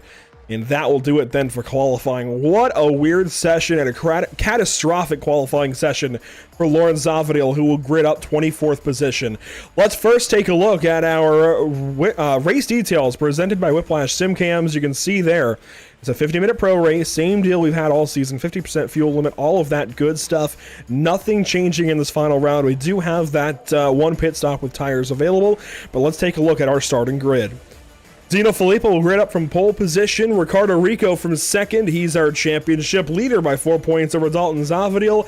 And only 22 positions on the grid. Starting third, it's Gustavo Ariel in car 12. Marco Saavedra, last week's winner, will start from fourth. Starting fifth, it's Bruno De Carmo alongside Jax Rosende, a couple of teammates in cars 69 and 96. Starting seventh, how about the 169 of Milan Harris, your Pro-Am pole sitter alongside your provisional Pro-Am champion, Thomas Rayleigh. Ninth and 10th rather, it's Fabio Zamperlini from Pro, and Alec Bergstrom back today from Pro-Am.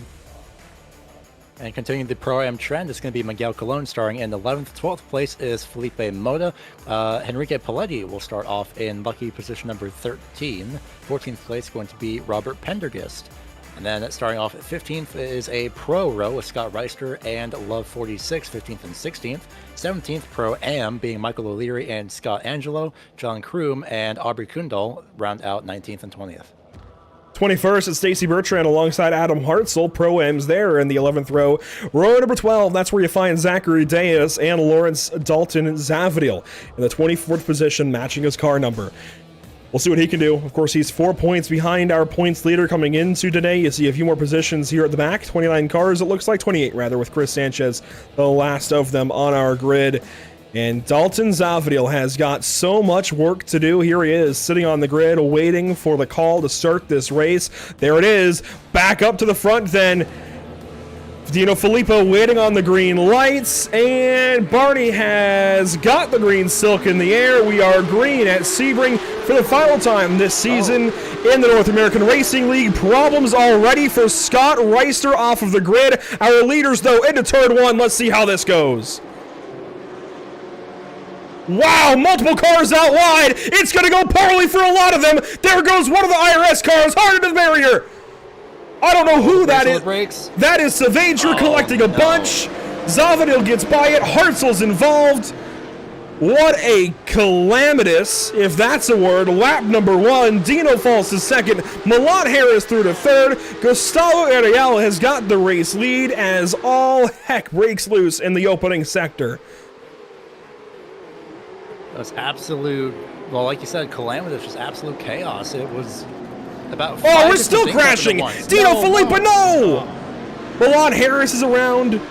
What is going on? What have we done here? Milan Harris still turned around in turn 7.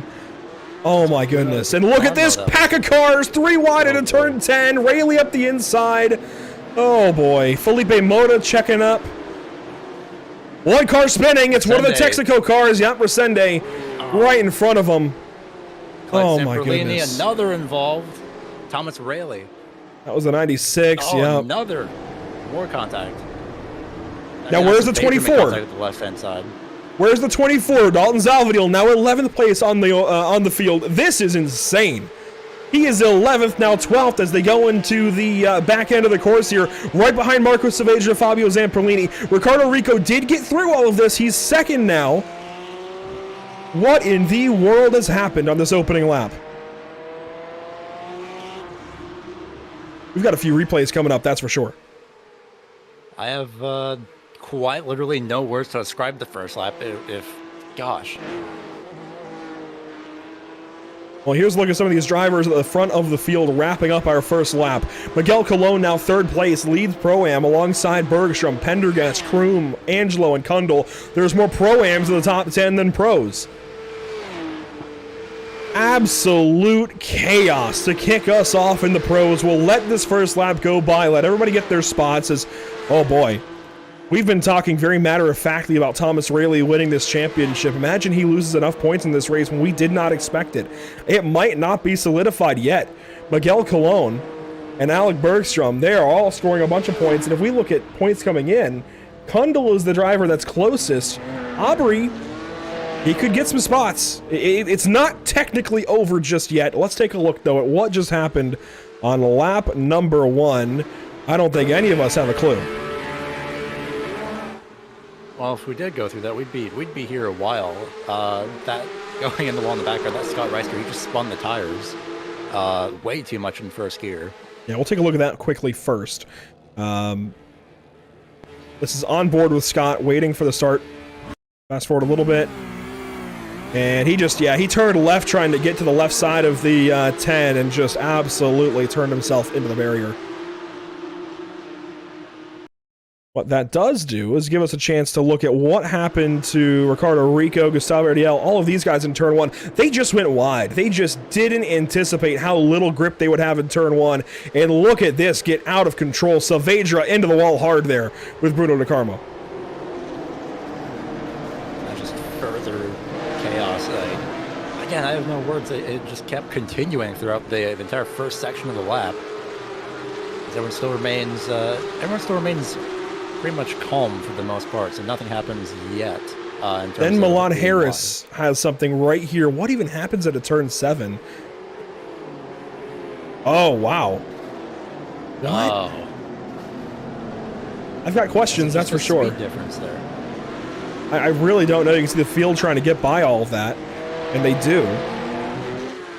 And then just a lot more happens. I mean, we had action all over the racetrack that first lap. That was really crazy.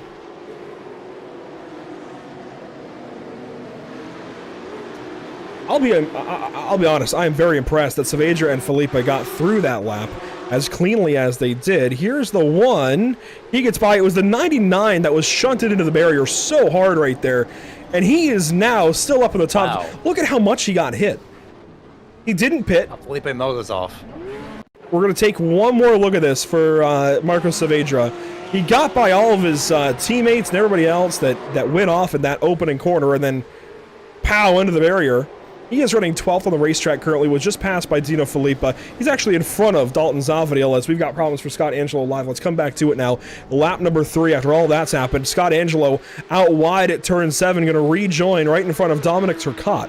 Now we get to kind of get a lay of the land here, Gary. Is there any hope for us to get an idea of what's even happening? Here's Dino Filippa, Marcos Saavedra, and Lawrence Zavadil, 10th, 11th, and 12th.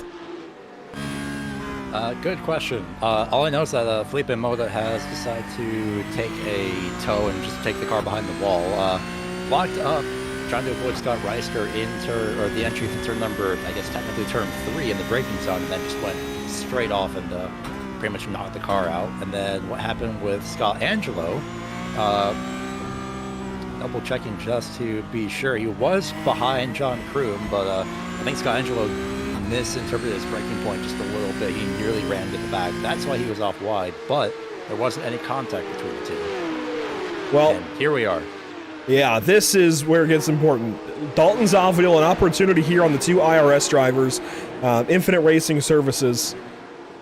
This is going to be interesting. Here are these next few minutes. Dalton's got to get by these guys. I don't know if he's got the speed. We didn't see him in qualifying because of the issue he had with his wheel, and he might not have full confidence in his setup right now, only further hindering his situation as he is 14 seconds behind the race leader, make it 11, maybe 12 seconds back of Ricardo Rico for the championship. That's where he's got to get to, as he's going to lunge to the inside of Saavedra. Looks, no opportunity, as you can see him stacked up, 3 cars nose to tail, just ahead. Love 46 ahead of Fabio Zamperlini, Dino Filippa, and then Marcos Saavedra and Dalton Zavadil.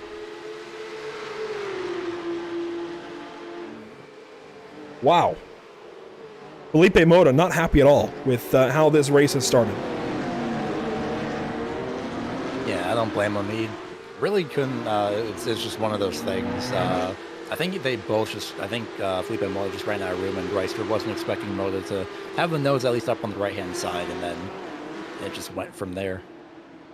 Here's a look at these 4 or 5 cars, including Aubrey Kundal. We mentioned Aubrey might actually have a chance here by points. He's got to pass all of those pro-ams ahead of him. He has to win this racing class if he wants any chance at Thomas Rayleigh. Even then, I think the drop would protect the 420 of Rayleigh. I don't think he's had that many bad races. I think he would be okay, but it's a possibility, and he's got to race like it, so Kundal has got to get a move on. Same here for Dalton Zavadil. You cannot waste time in this kind of race. You want to be able to draft, sure, and save fuel, but I guarantee you, if Dalton's at his usual pace right now, he's faster than the 2 damaged cars immediately ahead and the 2 cars ahead of them. So it's quite a long lap, as Saavedra had gone over the curb a little bit, actually, on corner exit there. well, not even over the curb. Technically, he did go over the curb, but he was more in the grass. Here we there go. goes Zavadil to the right-hand side. This is a great passing opportunity, and Saavedra just gives it up for the time being. Yeah, Saavedra out of the throttle early. Filippa on Zamperlini just ahead. This would change things as somebody goes for a spin. Oh! That was John Kroom into the pit lane and collects Aubrey Kundal. You're kidding me. Oh my goodness. How in the world? Aubrey is still trying to get turned around, and I think that will protect Thomas Rayleigh's championship just enough. Wow. So the only drivers, I see it being asked out in the YouTube chat, the only drivers with a chance for the Pro Championship are Ricardo Rico and Dalton Zavadil. Cars 51 and 24. Here's what happens from Kundal's perspective here out of Sunset Bend. Watch Kroom ahead just get loose. Aubrey's going to go all the way right to try and miss it. And I can't even blame John for letting it roll. He was letting it roll off the racetrack in that case. That's a NASCAR thing that you learn pretty quick, to aim for where the car already has spun, because that's where they're leaving. Yeah, and I can definitely assume why, or I can definitely see why Aubrey would think, oh, okay, he's probably just going to stop right here, but instead roll down, and that was just an unfortunate timing kind of thing. But I can see what Aubrey was going for there with trying to move to the right-hand side. It's one of those things where you look at it just like, well, why did they do that? It's like, well, you just have to be in that situation to realize why drivers think, oh, okay, so they're probably just going to stop on this side, and then they don't, and it just happens sometimes. So no blame to other driver, it's just a thing that happens. Stacy Bertrand, unfortunately, was not able to make this race. Connection issues, but here's a look at your points battle in Pro. That's it right there. Ricardo Rico, Dalton Zavadil, those are your two fighting. And right now, Ricardo Rico is second in the field, second as they run. Dalton Zavadil, we're going to go on board with here, is currently ninth, needing to get past Fabio Zamperlini just ahead. We'll see if he's able to do it. He's got to get by a lot of cars, considering the 4-point deficit. He really, at this point, has to win this race, but he is 14 seconds back of his championship rival. Do you think there's any hope right now, Gary? Taking, of course, into account pit stops and already what's happened in this race, never say never, because in the amateur race, I did at some point pass Bjorn Stange, and I wasn't expecting him to be off in turn 3, and he was. So there's always a chance that somebody could mess up. It's just one of those things where it's not over until it's over. Of course, probably an overused line, but that is always the case. It's not over until you pass and get that checkered flag. That's accurate. 39 minutes to go. Ricardo Rico, by the way, out here in second place. He's got 3.4 seconds up to Gustavo Ariel, and I think there's some hope that Dalton will be able to save a little bit of fuel and gain a little bit here on Ricardo, where he's not able to draft to save fuel. But I will say, I think the drafting part of this has kind of fallen out. I don't think the draft is important as it used to be in seasons prior. I think these guys have pretty much mastered the clutch technique that you see from oval racing.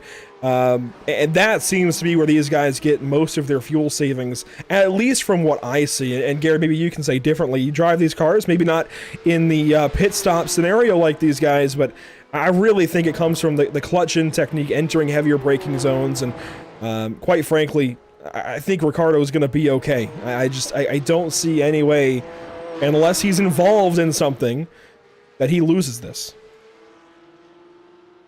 Yeah, for the time being, I think it's definitely going to be all Rico, but especially with the fuel saving that we have seen it before. I think even just last week, we've seen examples of it as well with a lot of aggressive fuel saving. So it's going to be one of those things where you just have to keep an eye on the fuel, especially, and just make sure that you just get to the end. Meanwhile, how about this battle, by the way, inside of the top 10, third and fourth on the racetrack, first and second in Pro-Am, Miguel Colon, Alec Bergstrom, fighting on screen. We were on board there with Bergstrom. Now we take a look at both of them into turn 1. This could get spicy. I don't think it will for a while. I think these two kind of recognize the situation they're in. They're not going to push or anything. And even in the standings, I mean, Bergstrom comes in 32 back, Miguel 33 back. So really, it's whoever finishes higher ends up taking third place, maybe even second in the standings, with Aubrey Kundal's issue being crashed out. And by the way, we talked about having one retirement in the maybe 2 by the checkered flag in the AM race. We've got 5 currently. Milan Harris, John Kroom, Felipe Mota, Jack Suresende, and Luan Hall all out of this race. Meanwhile, here is Dalton Zavadil to the inside, at least looking, showing his nose there to the inside.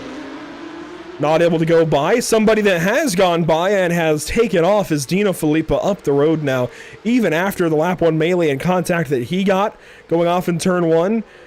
Gary, he is up to 6th and has put a 1.5 seconds between himself and Love 46, and that just proves what I'm saying, that I think, well, I don't even think, I'm pretty certain that Dalton is faster than the 2 cars immediately ahead of him, Fabio Zamperlini and Love 46, but passing opportunities here are difficult to actually pounce on in this particular car.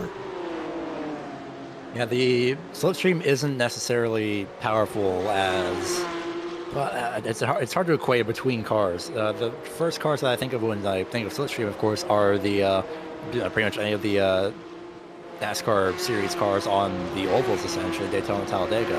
That's always the be-all, end-all, essentially, example of slipstream. As Zamperlini thinks about making a pass, decides against it. The next car that I think of is the Mazda MX-5s, where I can kind of get a little bit of a run. And speaking of getting a little bit of a run, that Zamperlini getting a run on Love 46 for 7th place. Nearly got split 3 wide, actually, as Zavadil goes to the outside. Zavadil missed that big time, but he might get a run here out of Sunset Bend. He's got Saavedra now alongside down the front stretch, and yeah, no, that was a missed corner completely by the 24. Nearly takes off the note. Well, I know he's already taken off of the 99, but nearly takes it off a little bit more. Takes off the hood, we'll say, the edge there, or the radiators, who knows. That was real close as he came back over in front of Marcos. But now I think this is a better opportunity for Dalton to attack Love 46. I think they're off by just a couple of tenths a lap. I don't think Love 46 is that much slower, maybe a 1/2 second at most. And that's why, that's the other reason, they're so close in pace. I don't think Dalton is really that much quicker, but he is quicker.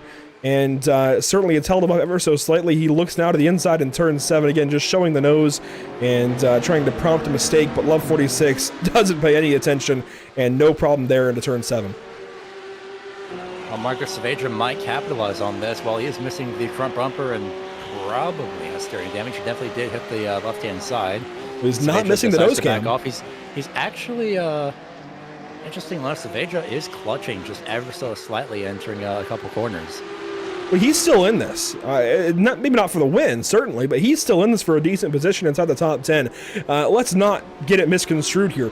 All of these drivers are still in fantastic spots overall, but Dalton just needs to be exceptional, and right now he is unexceptional, as he is running in the 9th position. And you know, it's unfortunate. He mentioned missing the setup last week at Germany, and I think today it was the wheel issues. I don't think the setup is all that wrong. It doesn't look like he's all that much slower. A second difference between himself and Rico, and this is Dalton in traffic. I don't think it's that huge of a difference. He just had that wheel issue in qualifying and is not able to recover. As Adam Hartzell, oh boy, that is way out there and a lot of damage for that car.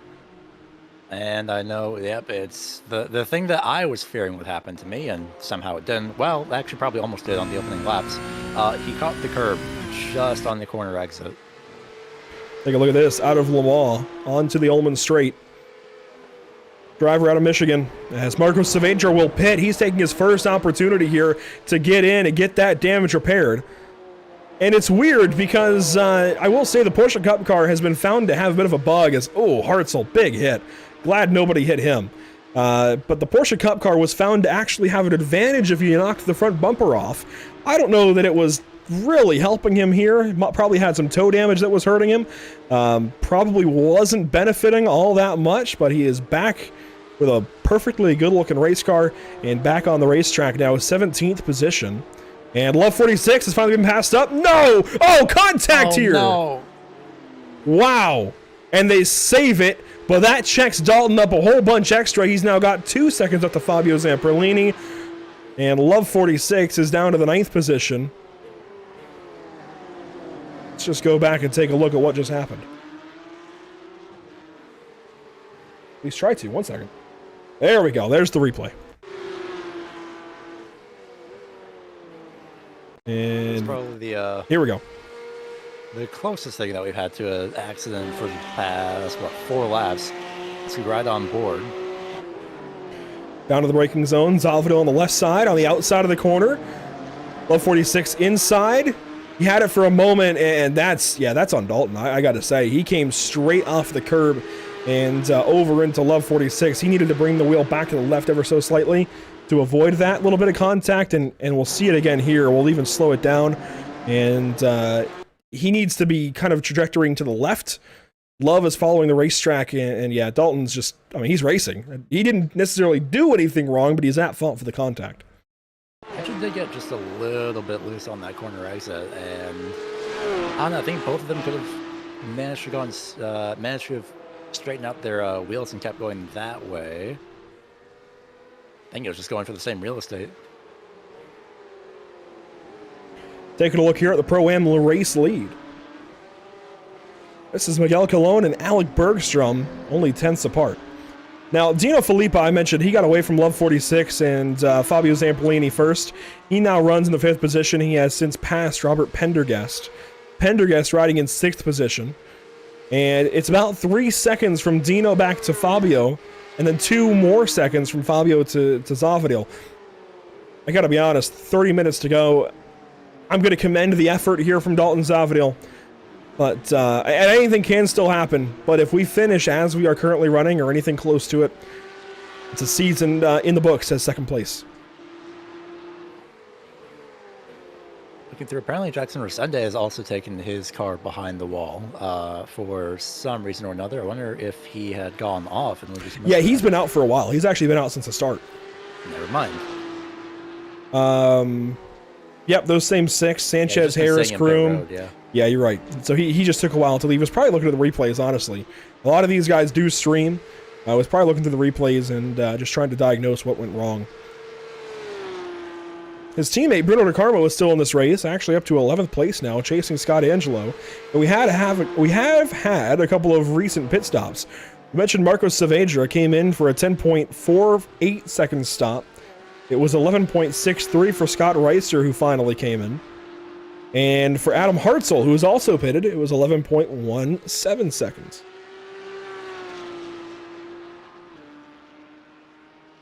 And suddenly, all of that calamity, Gary, you listen, we just go to the scenic blimp.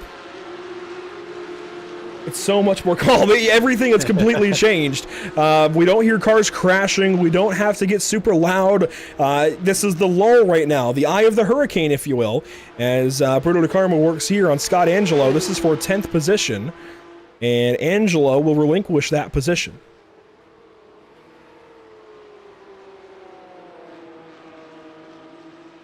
It's interesting how things go, right? We have the most chaotic, most calamitous, as I invented there.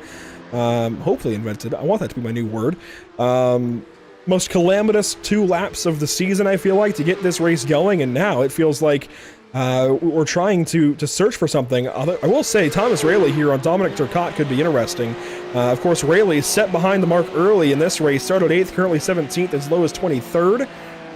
Make that now 16th position, as well, maybe not. He's racing still with Dominic Turcotte, position not guaranteed, and now finally might have it in turn 3. Not so. Oh man, they are running really close. Oh, Thomas Rayleigh sent it in. Really good. I didn't think you could run side. Well, you can technically run side by side through there. It's just not the most recommended option. But you can run side by side anywhere if you try hard enough.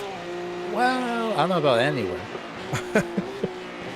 Well, anyways, here is still Thomas Rayleigh's on board. And I do want to thank you, Gary, joining us for the booth for this race. Ran in the amateur race. You have long nights here on Thursdays now as well. Ran in the amateur race, career day, 6th position, and killing it here on commentary as you have with us most of this season. And we do want to start thinking about that driver of the day conversation. And I don't know where this came from for Gustavo today. Started 3rd.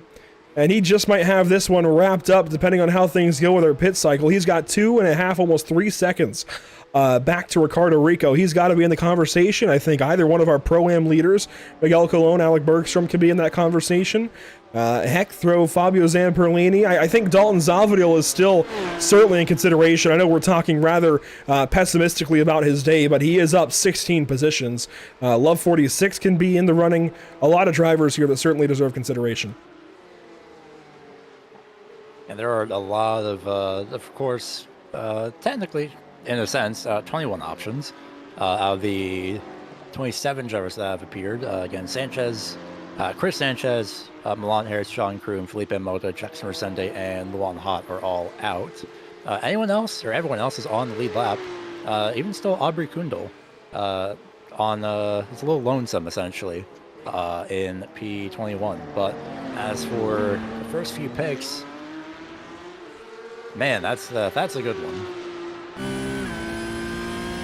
Well, it sounds like you're still deciding, need a little convincing, so I'm going to go, and we did some unconventional driver of the day picks to wrap up this championship, and I think recognize some drivers that grinded this season and finally have breakthroughs in this final race, and one of those, in my eyes, is going to have to be Fabio Zamperlini. He's got a GT3 championship under his belt in the North American Racing League, but since that championship, and even since the second series, it has been mediocrity, unfortunately, for Fabio. He has been clawing and scratching.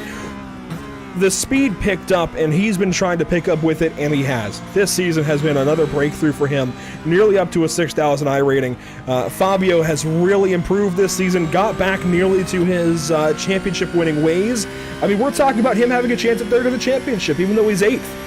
Going into today. So a big shout out to Fabio Zamperlini. He's going to get my nomination today in Pro Class as he goes here on Robert Pendergast into Sunset Bend. And this is just a driver, of course, isn't out there winning the race or winning the championship. And I understand those who might want me to pick one of those two drivers. But Fabio really does deserve at least a bit of recognition here.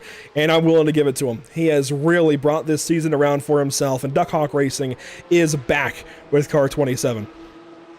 Yeah, it's definitely a really, really good option. I definitely agree with, of course, all the points. And Zamperlini just doing a very solid job. And slightly biased because he's running in 6th place. But aside from that, while on paper it says, he started 9th and he's currently 6th, that doesn't explain everything, not only through this race, but throughout, the season, essentially, like you just mentioned. So a very solid pick that I definitely agree with.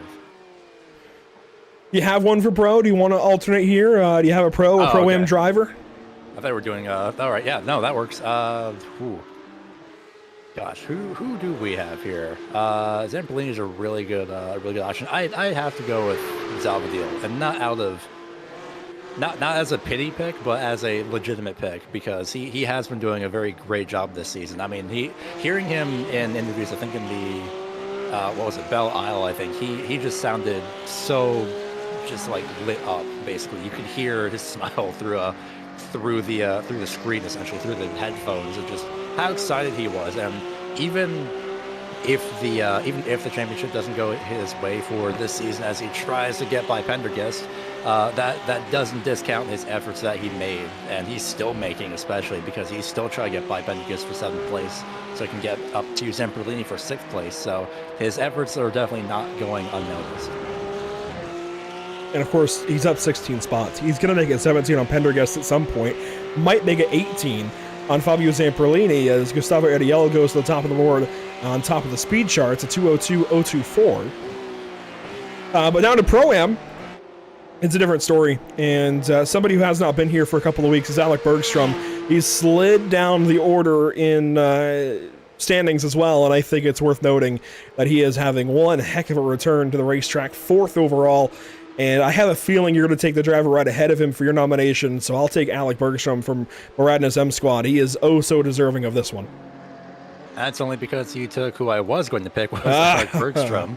But yeah, I definitely do agree. I'll definitely go with Miguel Colon, of course. He's also doing a fantastic job this race. He and Alec both of them have been doing a fantastic job. 10th and, in order of where they are now, Miguel Colon started 11th, Alec Bergstrom started 10th, and they're currently sitting 3rd and 4th. Overall, that's just a fantastic day so far for them. Well, the vote is up over on YouTube. Make sure to get your vote cast the final driver of the day this season, at least in this points-paying season. Now, Miguel Colon, Alec Bergstrom, your Pro-Am nominees. How about over in Pro? You got Fabio Zamperlini and Dalton Zavodil. We'll see how this works out. Dominic Turcotte into the pit lane, along with some others this past lap. One of those being Bruno Del Carmo in car 69. His pit stop, 12.77 seconds, a bit longer than you might want to see for that 69 car, as Turcotte awaits his release back onto the track, and there he goes, 13.82 seconds. Dalton Zavodil here, an opportunity maybe at Robert Pendergast this lap. And right in the tire tracks as well as Fabio Zamperlini as we near 20 minutes to go in this season. There's a look at the 24 car into Le Mans. It is lap 14. We're expecting 25 in this race. It might be shortened to 24 on time.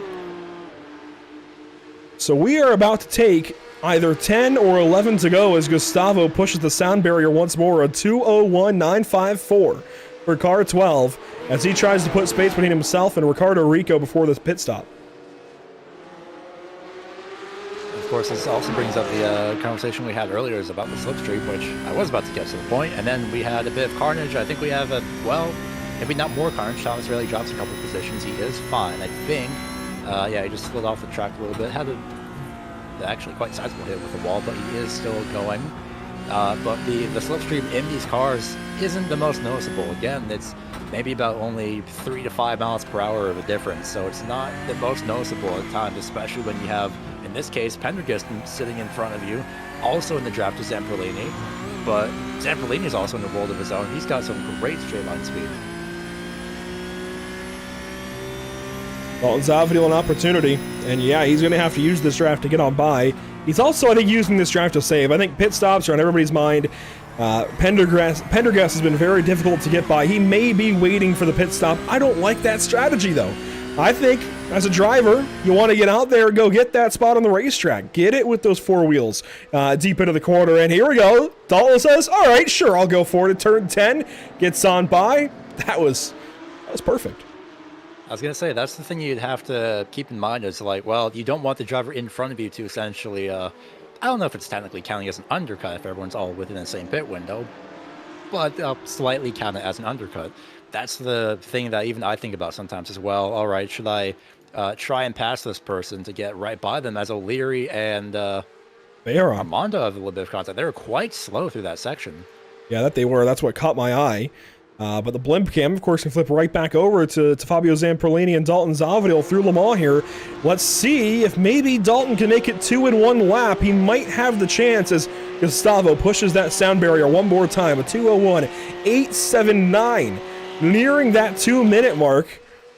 As Dalton takes a look here for Sunset Bend, not close enough on Fabio Zamperlini this lap. So it looks like it was just a lockup from O'Leary and this contact with Armando. But other than that, they kept going. They're fine. As it looks like Dino Filippo's going to pit road. Dino in. Here we go. Fabio Zamperlini gives some room to the inside for the 24. And Zavodil doesn't have it yet. Side by side, they'll go into turn 3. Zavodil backs out, back to the quarter panel. Alec Bergstrom having problems ahead. Might these guys come up on it? Yes, there's Bergstrom parked on the left side of the racetrack. And that is a big hit for the Miranda's M Squad driver. But Dalton Zavodil is not done. We'll go back and take a look at Bergstrom's replay after this battle. And it might have calmed down for just a moment.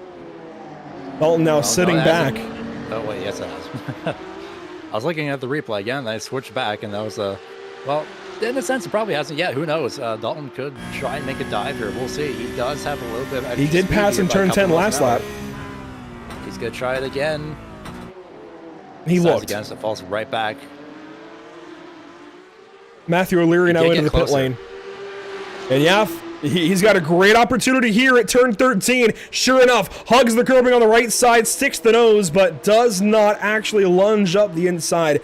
And that's something that I don't see a lot of drivers do anymore in iRacing. It's a real-life tactic to just show the nose to the inside. I learned it from former IMSA Michelin Pilot Challenge driver David Levine. And I don't know, it seems to work on some drivers. Certainly doesn't work on every driver. But that just showing the nose to the inside can fake a lot of drivers out and make them break further into the corner than they wanted to. As we've got our leaders pitting, it should be a pit stop then for Zavadil and Zamperlini as well, but we can't leave it just yet. Dalton round the outside. Let's see what he can do down here in turn 17. Through Sunset. Road. All of our leaders coming in, it looks like. What are these guys going to do? They're going to slow down, get in line, and continue the parade. Here we go. There's Ricardo Rico. Gustavo Ariel as well gets on out of there. Ricardo in second. Gained a little bit, but not enough. Miguel Colon coming into his box. Fabio Zamperlini to follow. And, of course, Dalton Zavadil. We've got to watch this. The time to beat, for Ricardo Rico at least, is an 11:3. I don't think Zavadil is going to get there in 16 minutes, but he has to keep trying. Oh, that's not going to do it. Very long pit stop.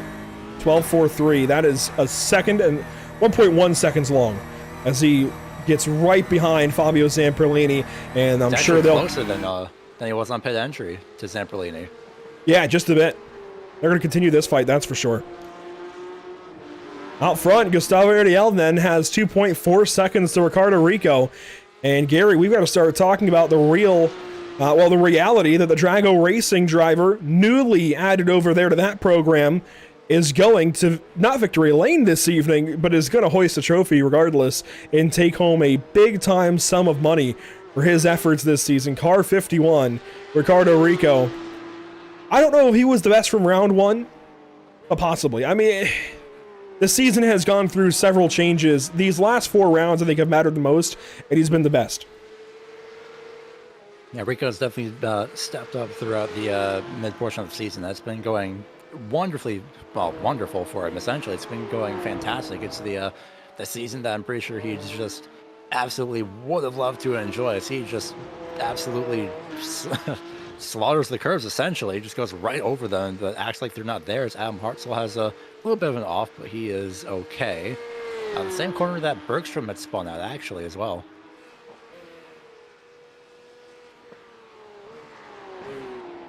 Still watching Ricardo Rico. He is 2.2 seconds or so back of Gustavo Ariel as they round Sunset Bend. And this, I believe, will be about 7, maybe 8 laps to go. We'll call it 8. Meanwhile, similar situation, but a lot closer. Dalton Zavadil, an opportunity here, fresh out the pit lane on Fabio Zamperlini. Will he go? He's going to go. Finally gets an opportunity to get by. Slides through, though. That's scary. What a catch. Tell you what, the wheel's working fine now. Oh, for sure. Except And now, for the right front. Maybe not so much. That was Bergstrom in pit road, yeah.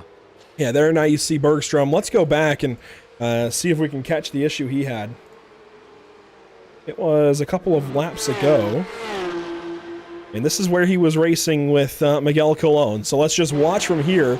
Gets on by, actually, in turn 1. So we did have a Pro-Am lead change for at least a moment. Do you think there was contact down here in turn 3? No contact. I did get a chance to look at the replay beforehand. And it should be around this section. Oh, man. On corner exit. Yep, just loses traction. As soon as he completed that pass. Wow. That is painful to see for the Northwest driver. He falls down to the 12th position now as Enrique Poletti and Thomas Rayleigh are into the pit lane.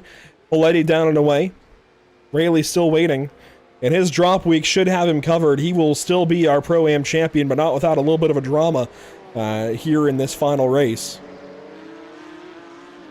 I think an underrated battle been flying under the radar the last few laps. Bruno De Carmo, Love 46. This would be for 9th position. It's like last time by it was the outlap for Love 46. So this is going to be interesting to see how they're. I was about to compare the lap times to see what was going to be, see what we're going up against. But well, guess I'll have to look at the interval for the time being. But Bruno De Carmo is at least closing the gap ever so slightly. Pendergast as well for 8th places. And no man's land essentially for this for being between the two battles essentially. Ricardo Rico, purple, a 201.727. He may yet go out with a bang in this final race of the season, tracking down Gustavo Ariel. You can see Aubrey Kundal in the distance. He is now officially 1 lap down. we've got three, I think, main points of interest. Gustavo Ariel and Ricardo Rico out front. That's certainly one of them. The next you have to look at is Fabio Zamperlini and Lawrence Zavadil across the line there. 6th and 7th, Dalton trying to find a way by that 27 car. Behind that, Love 46, Bruno De Carmo, they will fight down to turn 1 here, and Bruno not able to get close enough for turn 1.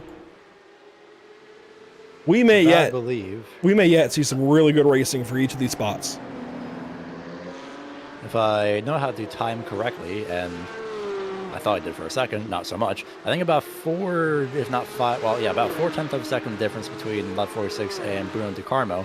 Advantage going to De Carmo as the battle between Zamperlini is going to continue.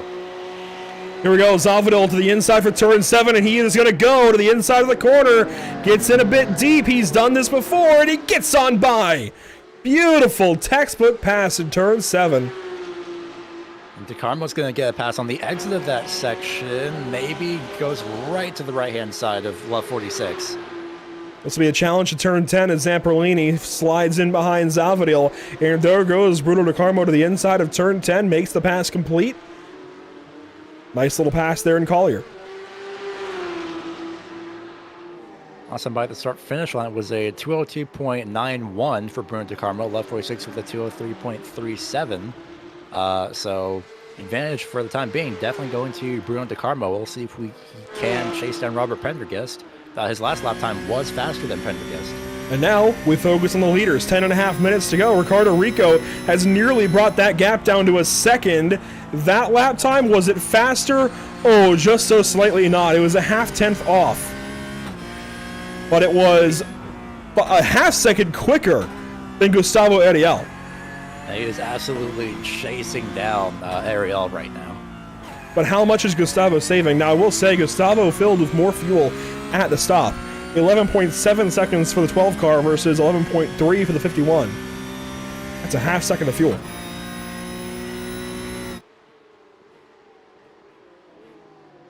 It's hard to say how this is going to break down, but Ricardo's so great in that braking zone, closes in again. And we are down inside of a second for these two with 9 minutes to go. This is going to be fun. Essentially, or effectively about, you give it 5-ish laps. It should be about maybe 4 laps at the line. We'll see how things go in the meantime. As Angelo has a couple problems again, but he's held on to it. De Carmo just lost a spot to Love 46, and Angelo, you're right, having problems as well. Scott Reister goes by, Alec Bergstrom goes by. So a couple of moments there in the first quarter, it looks like, as Love 46 stays ahead there of Bruno De Carmo. We don't want to leave the leaders. As these guys draw closer, and we're on our final race of the season, I want to give a big shout out to our partners with the North American Racing League. Infinite Racing Services providing the amateur fixed setups all season long and $15 coaching by the hour, I believe, or by the session even. Really incredibly affordable for Dino Filippa to coach you, and you can see it clearly has paid off for a lot of these drivers. He's third on the racetrack. Clearly he knows what he's doing as he's driven back through many of these cars behind him. Of course, Maradness M Squad, same deal there. Very affordable coaching and very formidable coaching will pick you up tons of spots. Several of these teams still swear by Maradness M Squad coaching. We hear it in these interviews, whether it's Dino coaching them or Daniel Morad or Giuliano Romagnolo. They pick up such great coaching throughout the season to help them improve over the course of these races, especially down in the AM and Pro-Am classes. Of course, a big shout out to a brand new scoring partner, Victorum. The brainchild of John Sedlak. I wish he was here in the race this evening, but a shout out to you, Diesel Dad, as you go by on Twitch. Follow him over on Twitch. Check him out. And a big shout out as well to Screw Compressor Service Incorporated. Shout out to all of our partners here at Whiplash Media, at Pit Stop TV, Whiplash Media Simcams. There we go. Along with ATVO and CC's Business. And a shout out to all of you fans. You have been such a huge part of this series, now going on 7 seasons of racing. And we are set to make it 8 later this year with GT3 racing, details still to be finalized, but I think we can at least say that Scott Reister is planning on another GT3 season this fall. And I am so excited for it. A brand new Porsche Cup 992 GT3 car was just added in this past iRacing build for June and Season 3. And who knows what else we have coming. We could use a new McLaren, just throwing that out there, iRacing. We could use that. We've, of course, got the new Mercedes that was in for last season. The new Ferrari, relatively new anyways. We could use a new Corvette GTD car, maybe. That'd be kind of cool. Certainly there's options out there, but that GT3 class is so fun. And hey, if you guys have enjoyed NARL cash days in the past, you've got to get on Scott Reister about that. There's an idea in the works. I can't say too much, but there is an idea in the works. And if you want to see it happen, you've got to let him know in the NARL Discord. Let Scott know that you want to see an endurance race this summer, and he'll make it happen. A big shout out again to all the fans, all the drivers of this series. We watch week in, week out. I know sometimes we get a little bit critical. We love all of you guys. Really enjoy watching you go at it, just like we're about to see for this epic showdown between Gustavo Ariel and Ricardo Rico. Rico's about got this championship wrapped up, but Gary, how aggressive will he get for this final position, even though he's got the points on Dalton? Considering he just set another fast lap by, what, a tenth of a second just about? I hope not too aggressive. I hope he does pick his moments, because the curbs are definitely punishing him, that's for sure, as well as the gravel there. Gustavo's burned his tires up. Rico's burned his tires trying to get to him. We're inside of 6 minutes to go and 4 laps left on the racetrack. It's lap 22 tentatively of 25. Oh, we're gonna get real close here between these two for sure. Behind these guys, Robert Pendergast, Bruno DeCarmo, Love 46. They're in a line on the racetrack. Pendergast 8th, DeCarmo 9th, Love 46 10th. And I'm gonna sink all the way down to somebody that I just want to give a shout out to. One of those things, we recognize these drivers for their improvements, their sportsmanship, all of that. And I want to give, I don't know, the Andrew Award. Can we do that? Can we start that today? It doesn't have to be for any kind of money, but just bragging rights. The Andrew Award here to Aubrey Kundle, because he was taken out by no fault of his own, just trying to miss a crash, and he's still in this race. Clearly was going to have no way to make spots other than other drivers crashing out, and that hasn't happened since then. The next car behind him, 15 laps back. The next car ahead of him, 24 seconds ahead. And Aubrey Kundle is still in this race, and that's the kind of driver you want in a league, where sometimes you see car counts dwindle in later races in a season. And I know Scott Reister wishes they would stay at 40 cars a race. This is the kind of driver you want in your league. Aubrey Kundle still in this race, unsponsored. Somebody message this guy and get your logo on his race car. Such a great orange paint scheme. Don't want to change that, but somebody get your logo on this race car. Aubrey Kundle is the kind of driver you want in your series. As we have just 3 laps to go between our top 2. I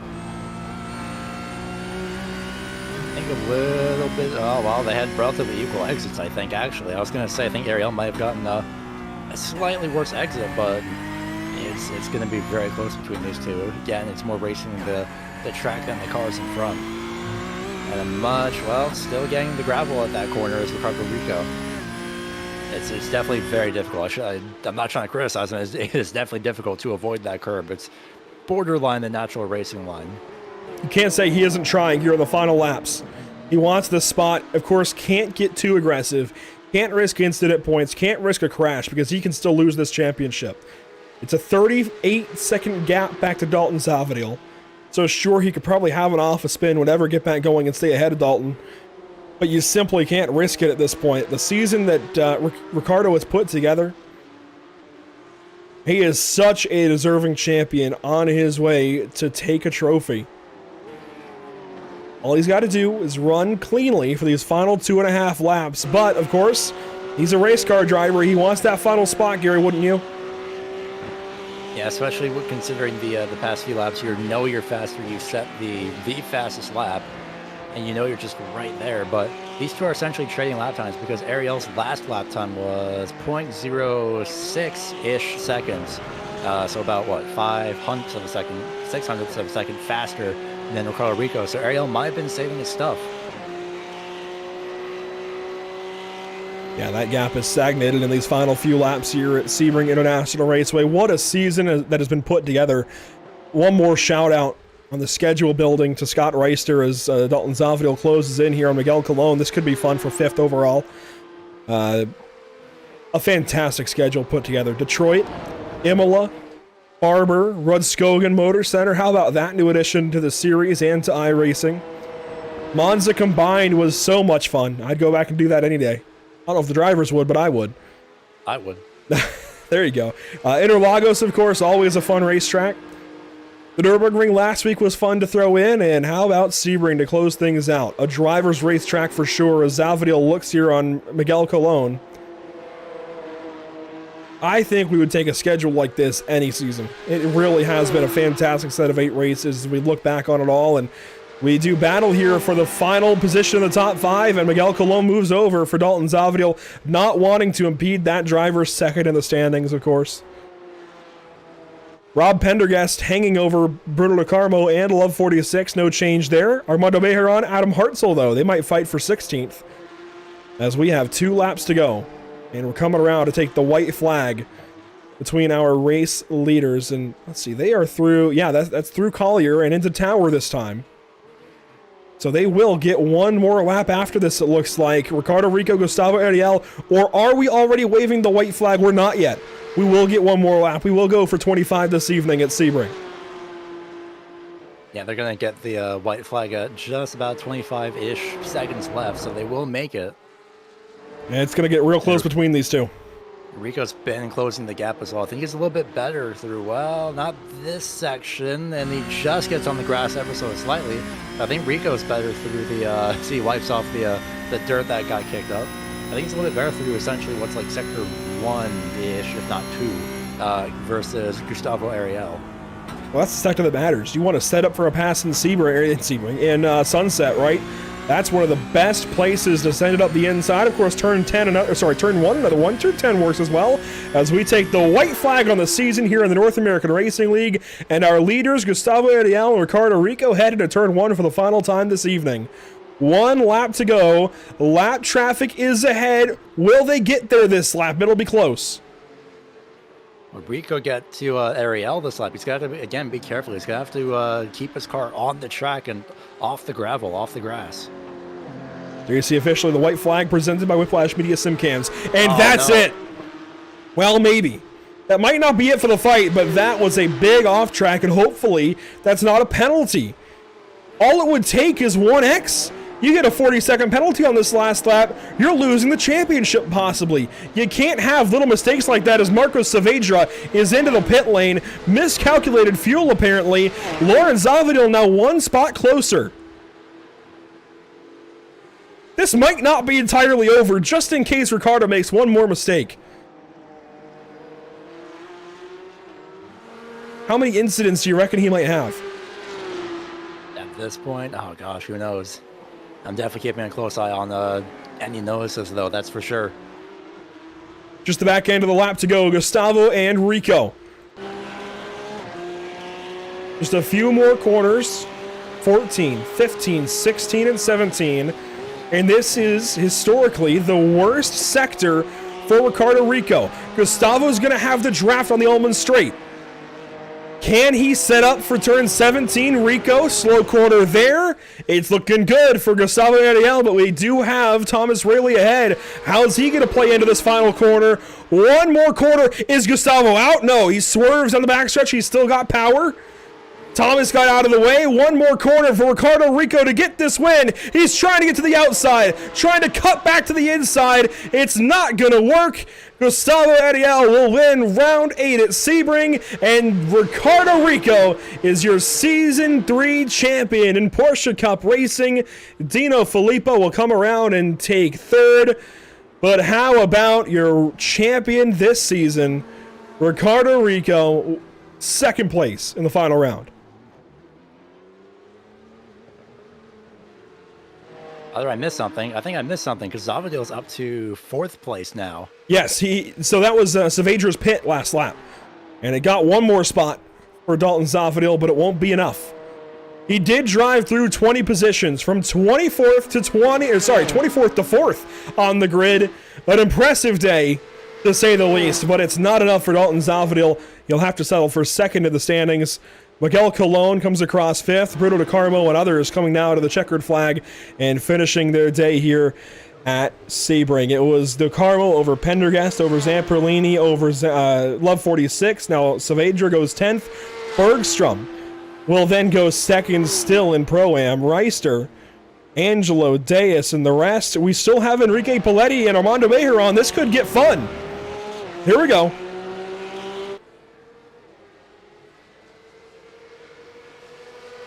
It's not over yet between these two. It doesn't matter much for the points, but Armando Bejeron on the inside defending over Enrique Paletti. Armando goes way deep.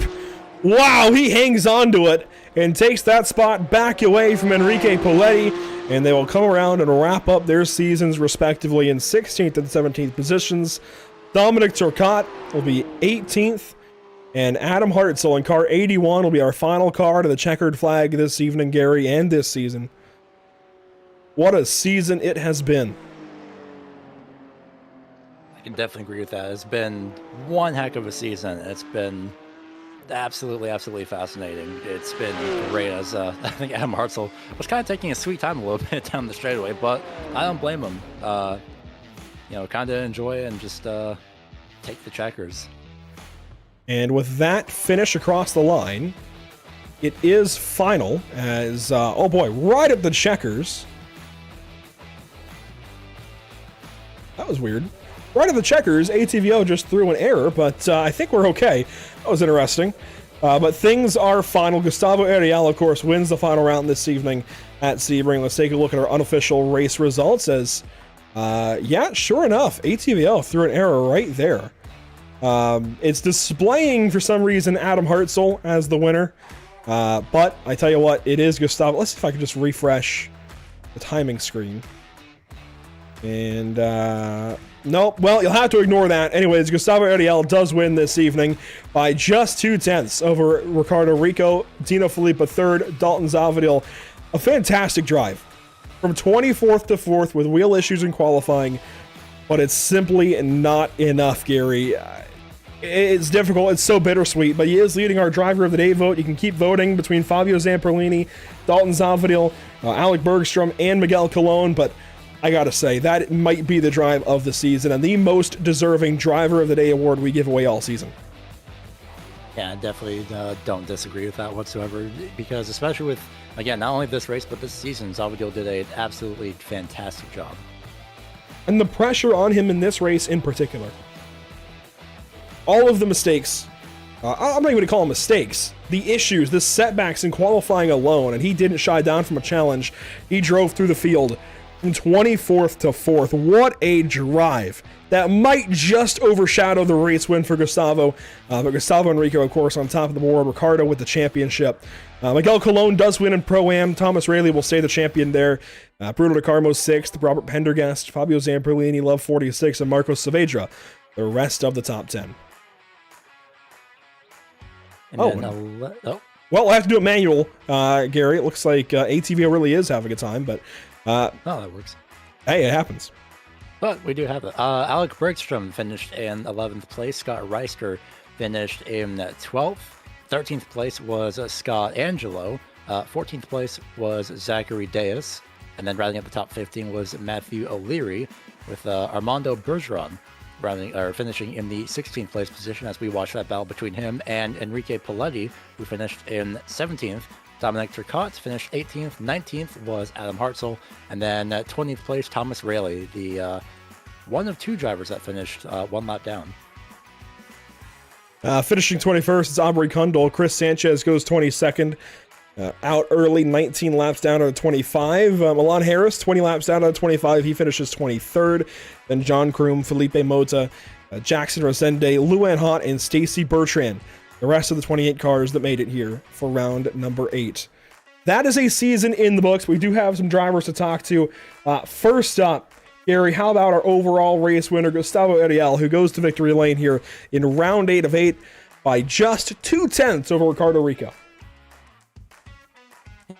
Imagine that's definitely one heck of a statistic, considering pretty much how the entire rest of the field was just in their own world, essentially, in comparison. Gustavo Ariel, overall winner, and essentially an invert to a certain extent of what the podium was when you guys had qualified.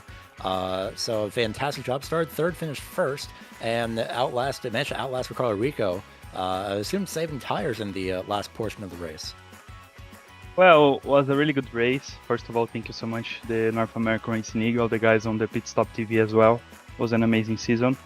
Well, I had some problems in the other round with my PC, my direct drive, so I lost like 2 races, maybe 0 points. So it was not a great debut for me on the North American Racing League on the Porsche Cup, but on the GT3, the season is always good for me. I had two seasons and 2 titles, so here was a bit tricky to know the tires. Like, it's a long race, so it's different than the past races. Past races we have, like, I think 15 laps, so I try to drive with my past setups here, but it's very difficult, the tires after 10-15 laps, so I struggled with that in some rounds on this season. Interlagos was just killed my tires, and Barber I finished with 0% tires. But yeah, it was a challenge season for me. Today I did a okay lap on the qualifying.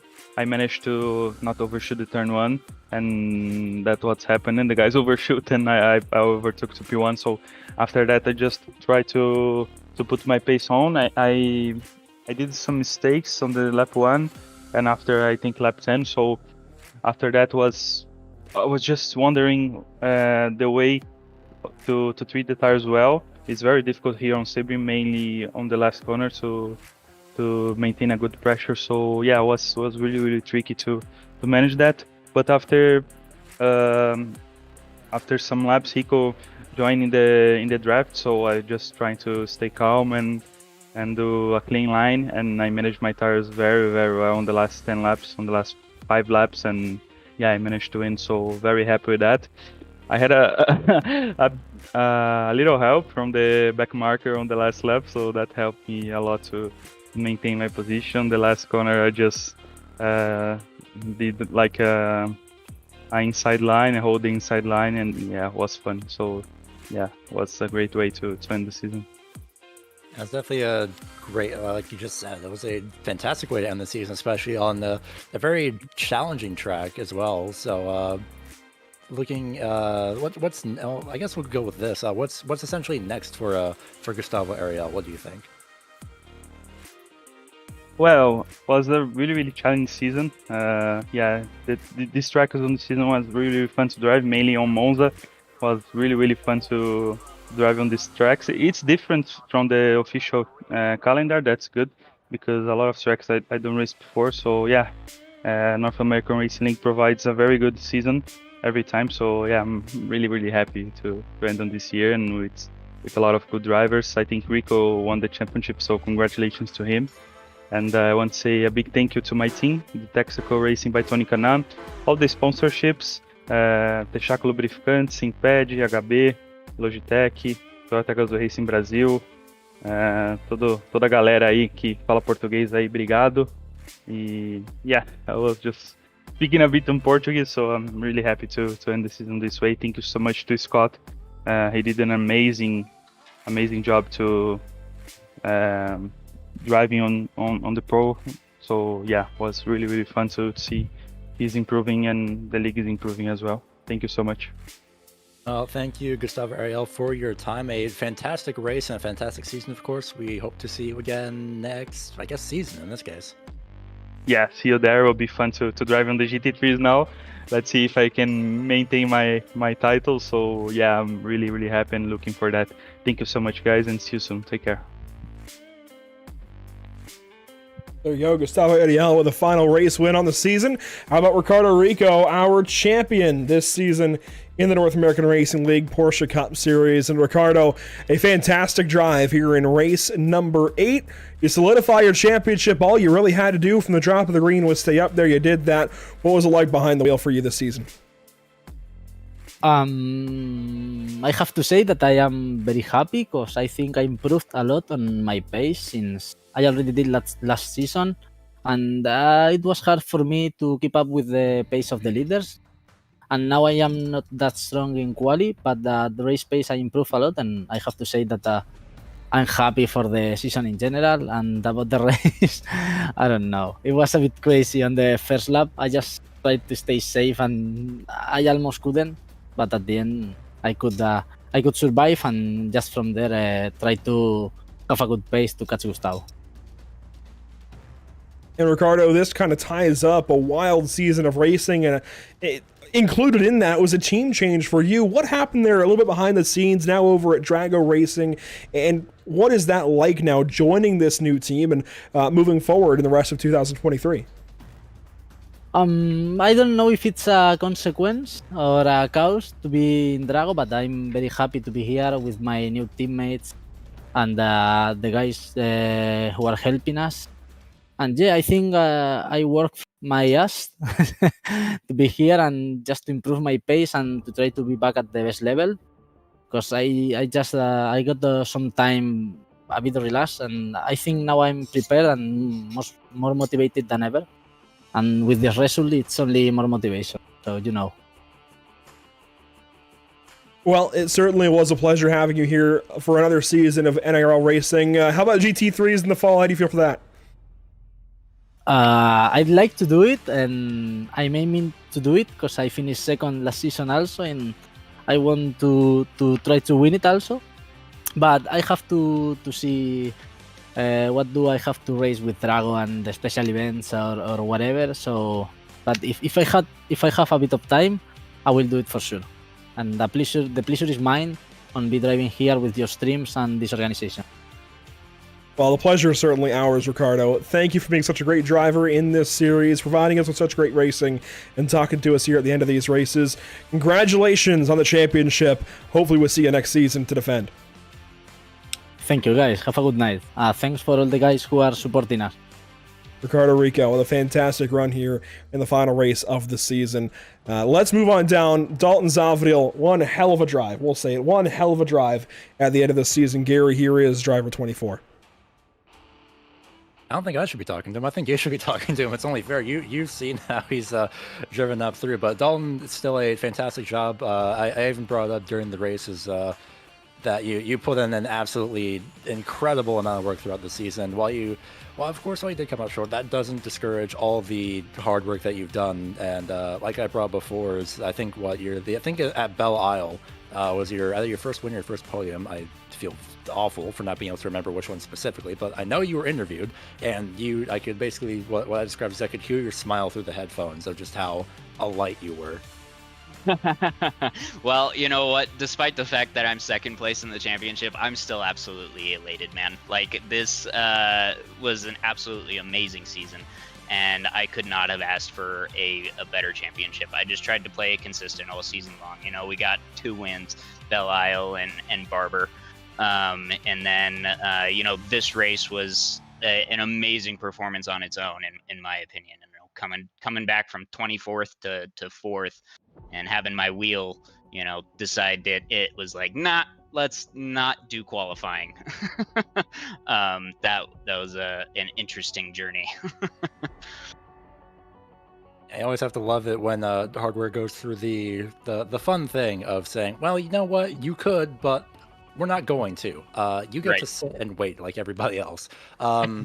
I think, actually, yeah, you are looking over the results just to be sure. Yeah, I think you're the only driver that started in the started 20th or lower, essentially, and finished in the not only the top 10, but also the top 5, and the only one of 2 drivers that started in a double-digit position to finish in the top 5 as well. The other one being Miguel Colon, who started 11th, finished 5th. So still a very, very great job for you, not only this race, but this season. So with GT3 on the horizon, what do you think? We'll see. I not entirely too keen on the GT3, but I do really like the new GT3 Porsche, so I might give that a shot this season and swing that around a few laps. But we'll see. My mind's more focused on just looking back on this season and seeing where can we improve and what can we do better, and how can we take that next step to be even faster, so I can really compete with some of these aliens. I want to be that 10K driver like Gustavo. I'm probably one of the lowest pro-rated drivers on the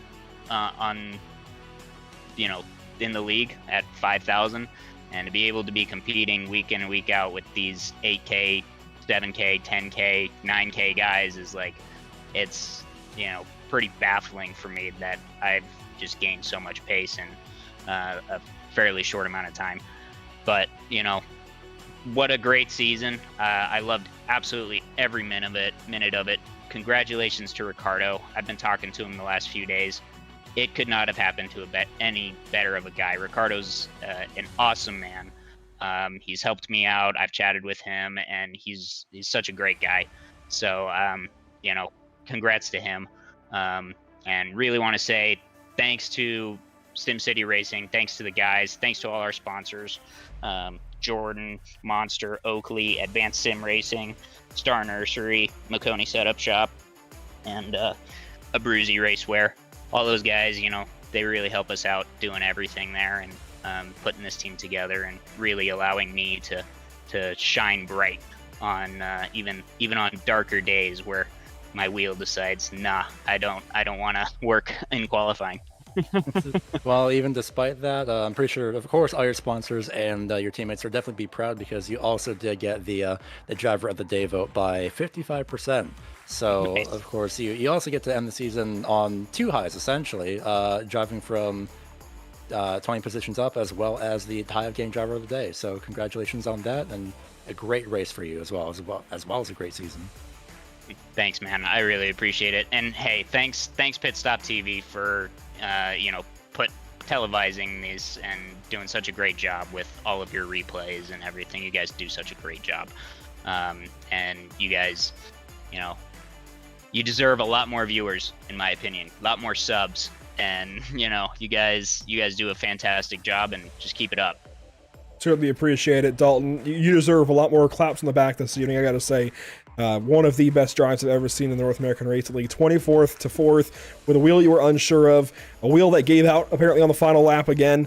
What was that issue like there, by the way, quickly before we let you go?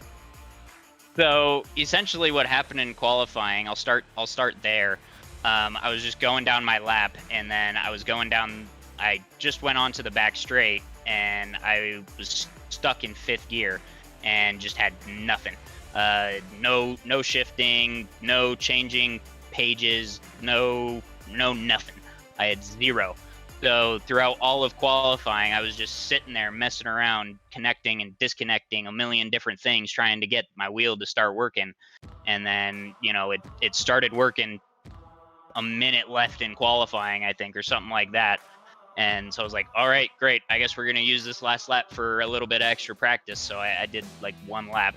And didn't even put in an actual time or anything. So I was just like, okay, well, we're going to make the best out of this. It sucks that we're 24th, but, you know, we got to do what we can. And I was really worried about the wheel crumbing out in the middle of the race, because it kind of happened in the middle of practice. I didn't think too much of it at the time. But you know, on that very, very last lap, you know, going into the hairpin, I lost all of my shifting again for a solid 5 seconds, and I was like, oh no, what a way on the very last lap to just have my race be stuck in 1st gear all the way to the finish line.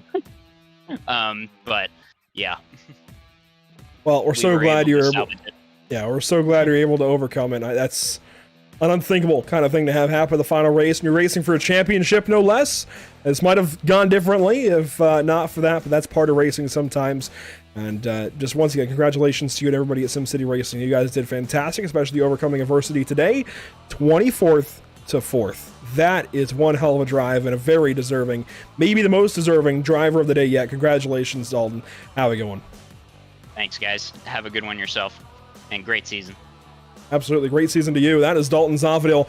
We spoke with him pre-race, and, you know, I said a lot of probably pessimistic words about his day today, but let's also keep in mind, as a season as a whole, as he said, he's sitting at a 51.47 I rating versus Gustavo Ariel at a 10.785. That's 10,000. 5,000 more than Dalton has, nearly 6,000 more, nearly over double what Dalton has at 5,000, 5,200. I'm at like 1,500, Gary. So these numbers are unthinkable. And certainly it was like David and Goliath here. David being Dalton Zavadil in this case, and Goliath being the rest of the pro field. So a big shout out to Dalton Zavadil this season. Let's go on down the line and quickly get our Pro-Am drivers this evening. And we're going to do a joint interview.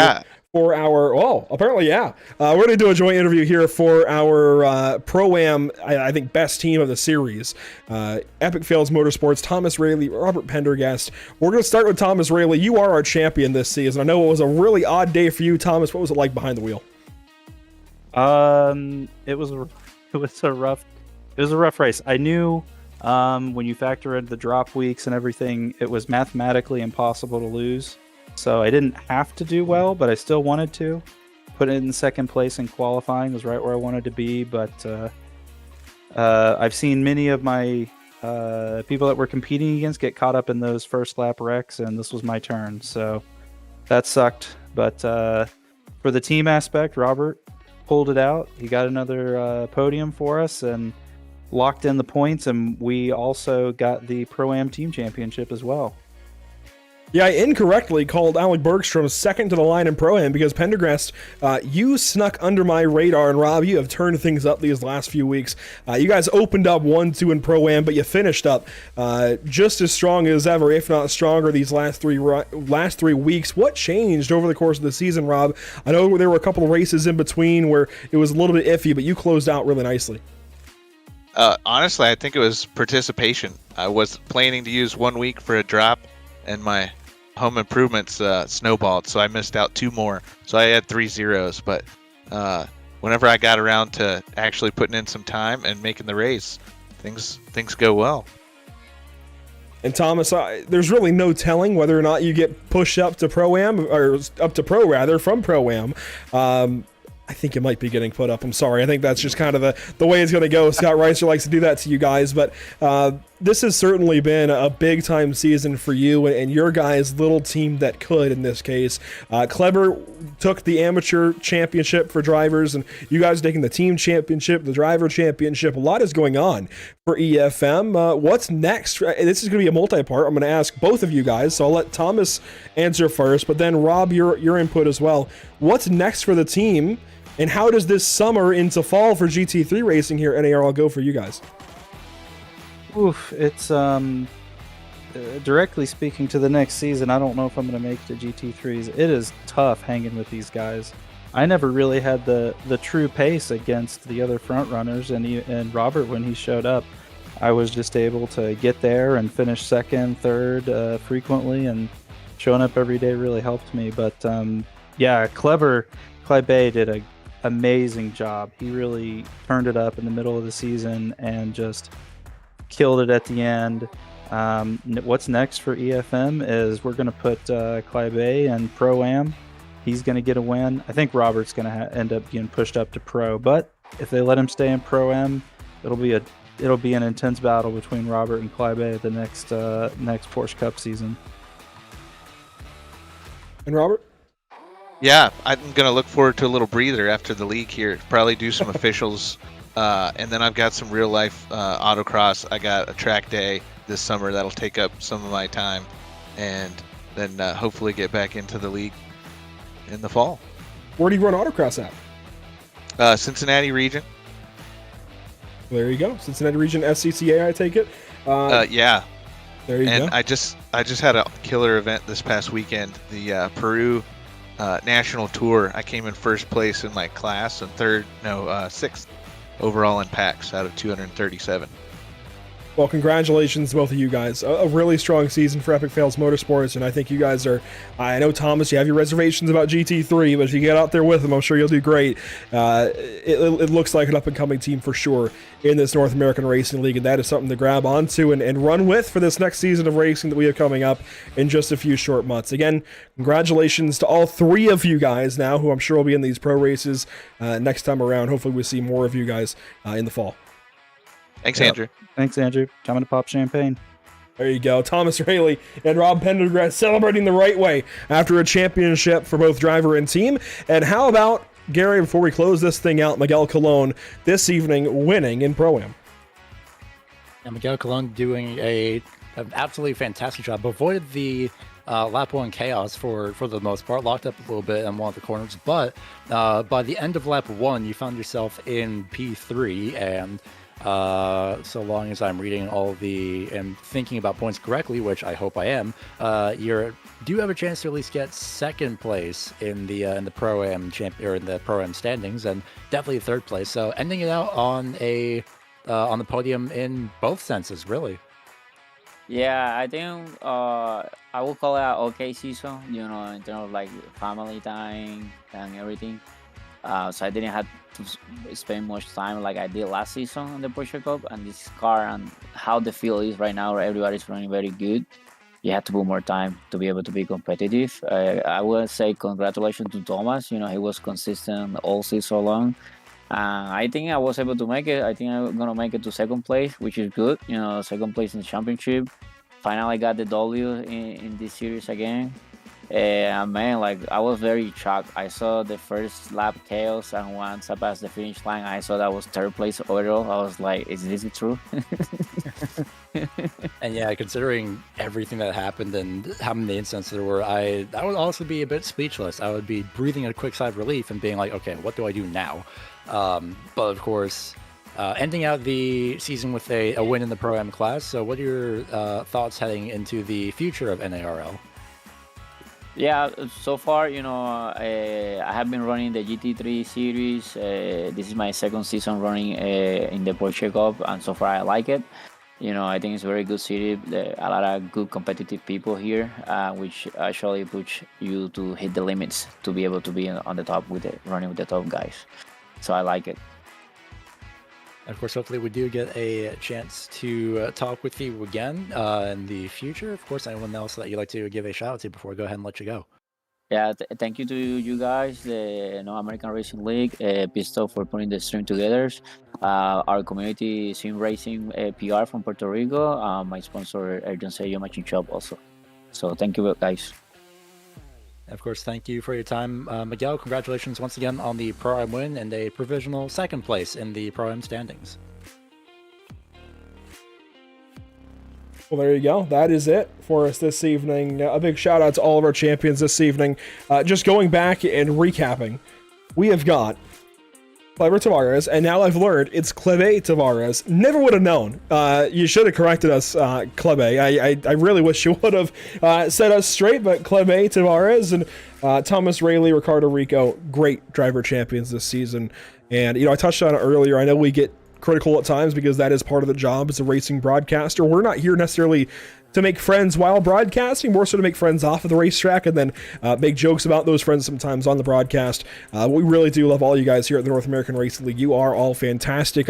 Thursdays are one of the best nights throughout the course of the year because we have the North American Racing League, and it's all of course, possible thanks to these partners with the series: Infinite Racing Services, Moradness, M Squad, Victorum, and Screw Compressor Services, Services Incorporated, as well as, there we go, our partners here with the channel, Whiplash Media, SimCams, ATVO, and CC's Business. Gary, I'll tell you what, I wish I could show that you're part of this broadcast. I can't even show that I was part of this broadcast. ATVO kind of threw us for a loop there at the end, but what a fantastic way to close this one out. Take a look back at the whole schedule. What a treat this race was. It was a lot of fun. Kind of sad I'm missing out on Long Beach in terms of actually racing in it, but oh well. I'm good. I survived. Maybe we can add a pace car class. Well, no, because then that would be no. I don't think that would work because yeah, I don't think that would work. It's standing start, isn't it? As well as Oh well, yeah. We're not gonna have a full course yellow. I tried. There's an attempt. That's fine. One of these days, we'll probably have a pace car class anyway. Wink, wink, nudge, nudge. iRacing admins being a pace car driver, please. That would be fantastic.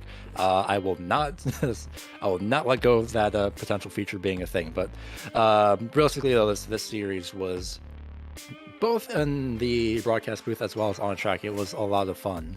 I'm still surprised I survived enough to be top 10. I was more than happy resigning myself to being top 15 in the points, but potentially being maybe 7th, around 8th and 9th still hasn't set in yet, and I probably still won't believe it when the points get updated. Well, you certainly drove your tail off and deserve it. A big shout out as well to our social media op this season, Emerson Arden. He's had a lot going on in life, and just a big thank you, Emerson, for what you do behind the scenes and making all of this run as smoothly as it does from your point of view, and just being here. I know you've called a couple of races while doing social media, and fans at home, that is not an easy thing to do. So seriously, round of applause, maybe a shout out in chat to Emerson Arden, along with our commentators this season, Gary Weaver and Emerson Arden and JP Costa, who is here this evening, and even Scott Reister from last week at Nürburgring. It really has been a pleasure all season long talking about race cars with each of you guys. Let's take a look at what's next to come from Pit Stop TV. Of course, we do have the bonus race on July 6th, but to get there, first of all, we go to Williams Grove on Monday evening with the Dirt Car Pro Late Models, brought to you by RaceEBI.com. Tuesday evening, we go to Mid-Ohio Sports Car Course with the D-Line Racing League and their late model stock cars, thanks to Elevated Performance. And of course, the next Monday evening, July 3rd, we go to Fairbury American Legion Speedway in Illinois with more pro dirt late model action. So we're going to slow down a little bit in between now and well, I guess the bonus race is when things will pick back up, but we are so looking forward to what's to come here at Pit Stop TV. And of course, again, GT3 is coming back in the fall. That's going to be a lot of fun. Gary, do you think you go after it again in pro, or I guess in pro, no, in AM class again with GT3s in the fall? Probably. It depends. I have potential classes to deal with, so we'll see how that goes. I certainly get it. Hopefully we see you back in some regard. It has been a treat having you for sure. It really has been a pleasure. Once again, for all of us here at Pit Stop TV, thank you so much for being here. Thank you so much for joining us, all of our partners, along with the series, Infinite Racing Services, Moradness, M Squad, Victorum, Screw Compressor Service Incorporated, our partners here at the channel, Whiplash Media, SimCams, ATVO, CC's Business, and of course those behind the scenes in audio, ATVO, Whiplash Media, SimCams, OBS, and iRacing.com. Thank you all so much. We will see you all next time, hopefully, Monday evening, as we go to Williams Grove Speedway in Mechanicsburg, Pennsylvania, for some dirt late model racing brought to you by RaceEPI.com. We will see you there. Otherwise, join us Thursday, July 6th for the bonus race at Long Beach.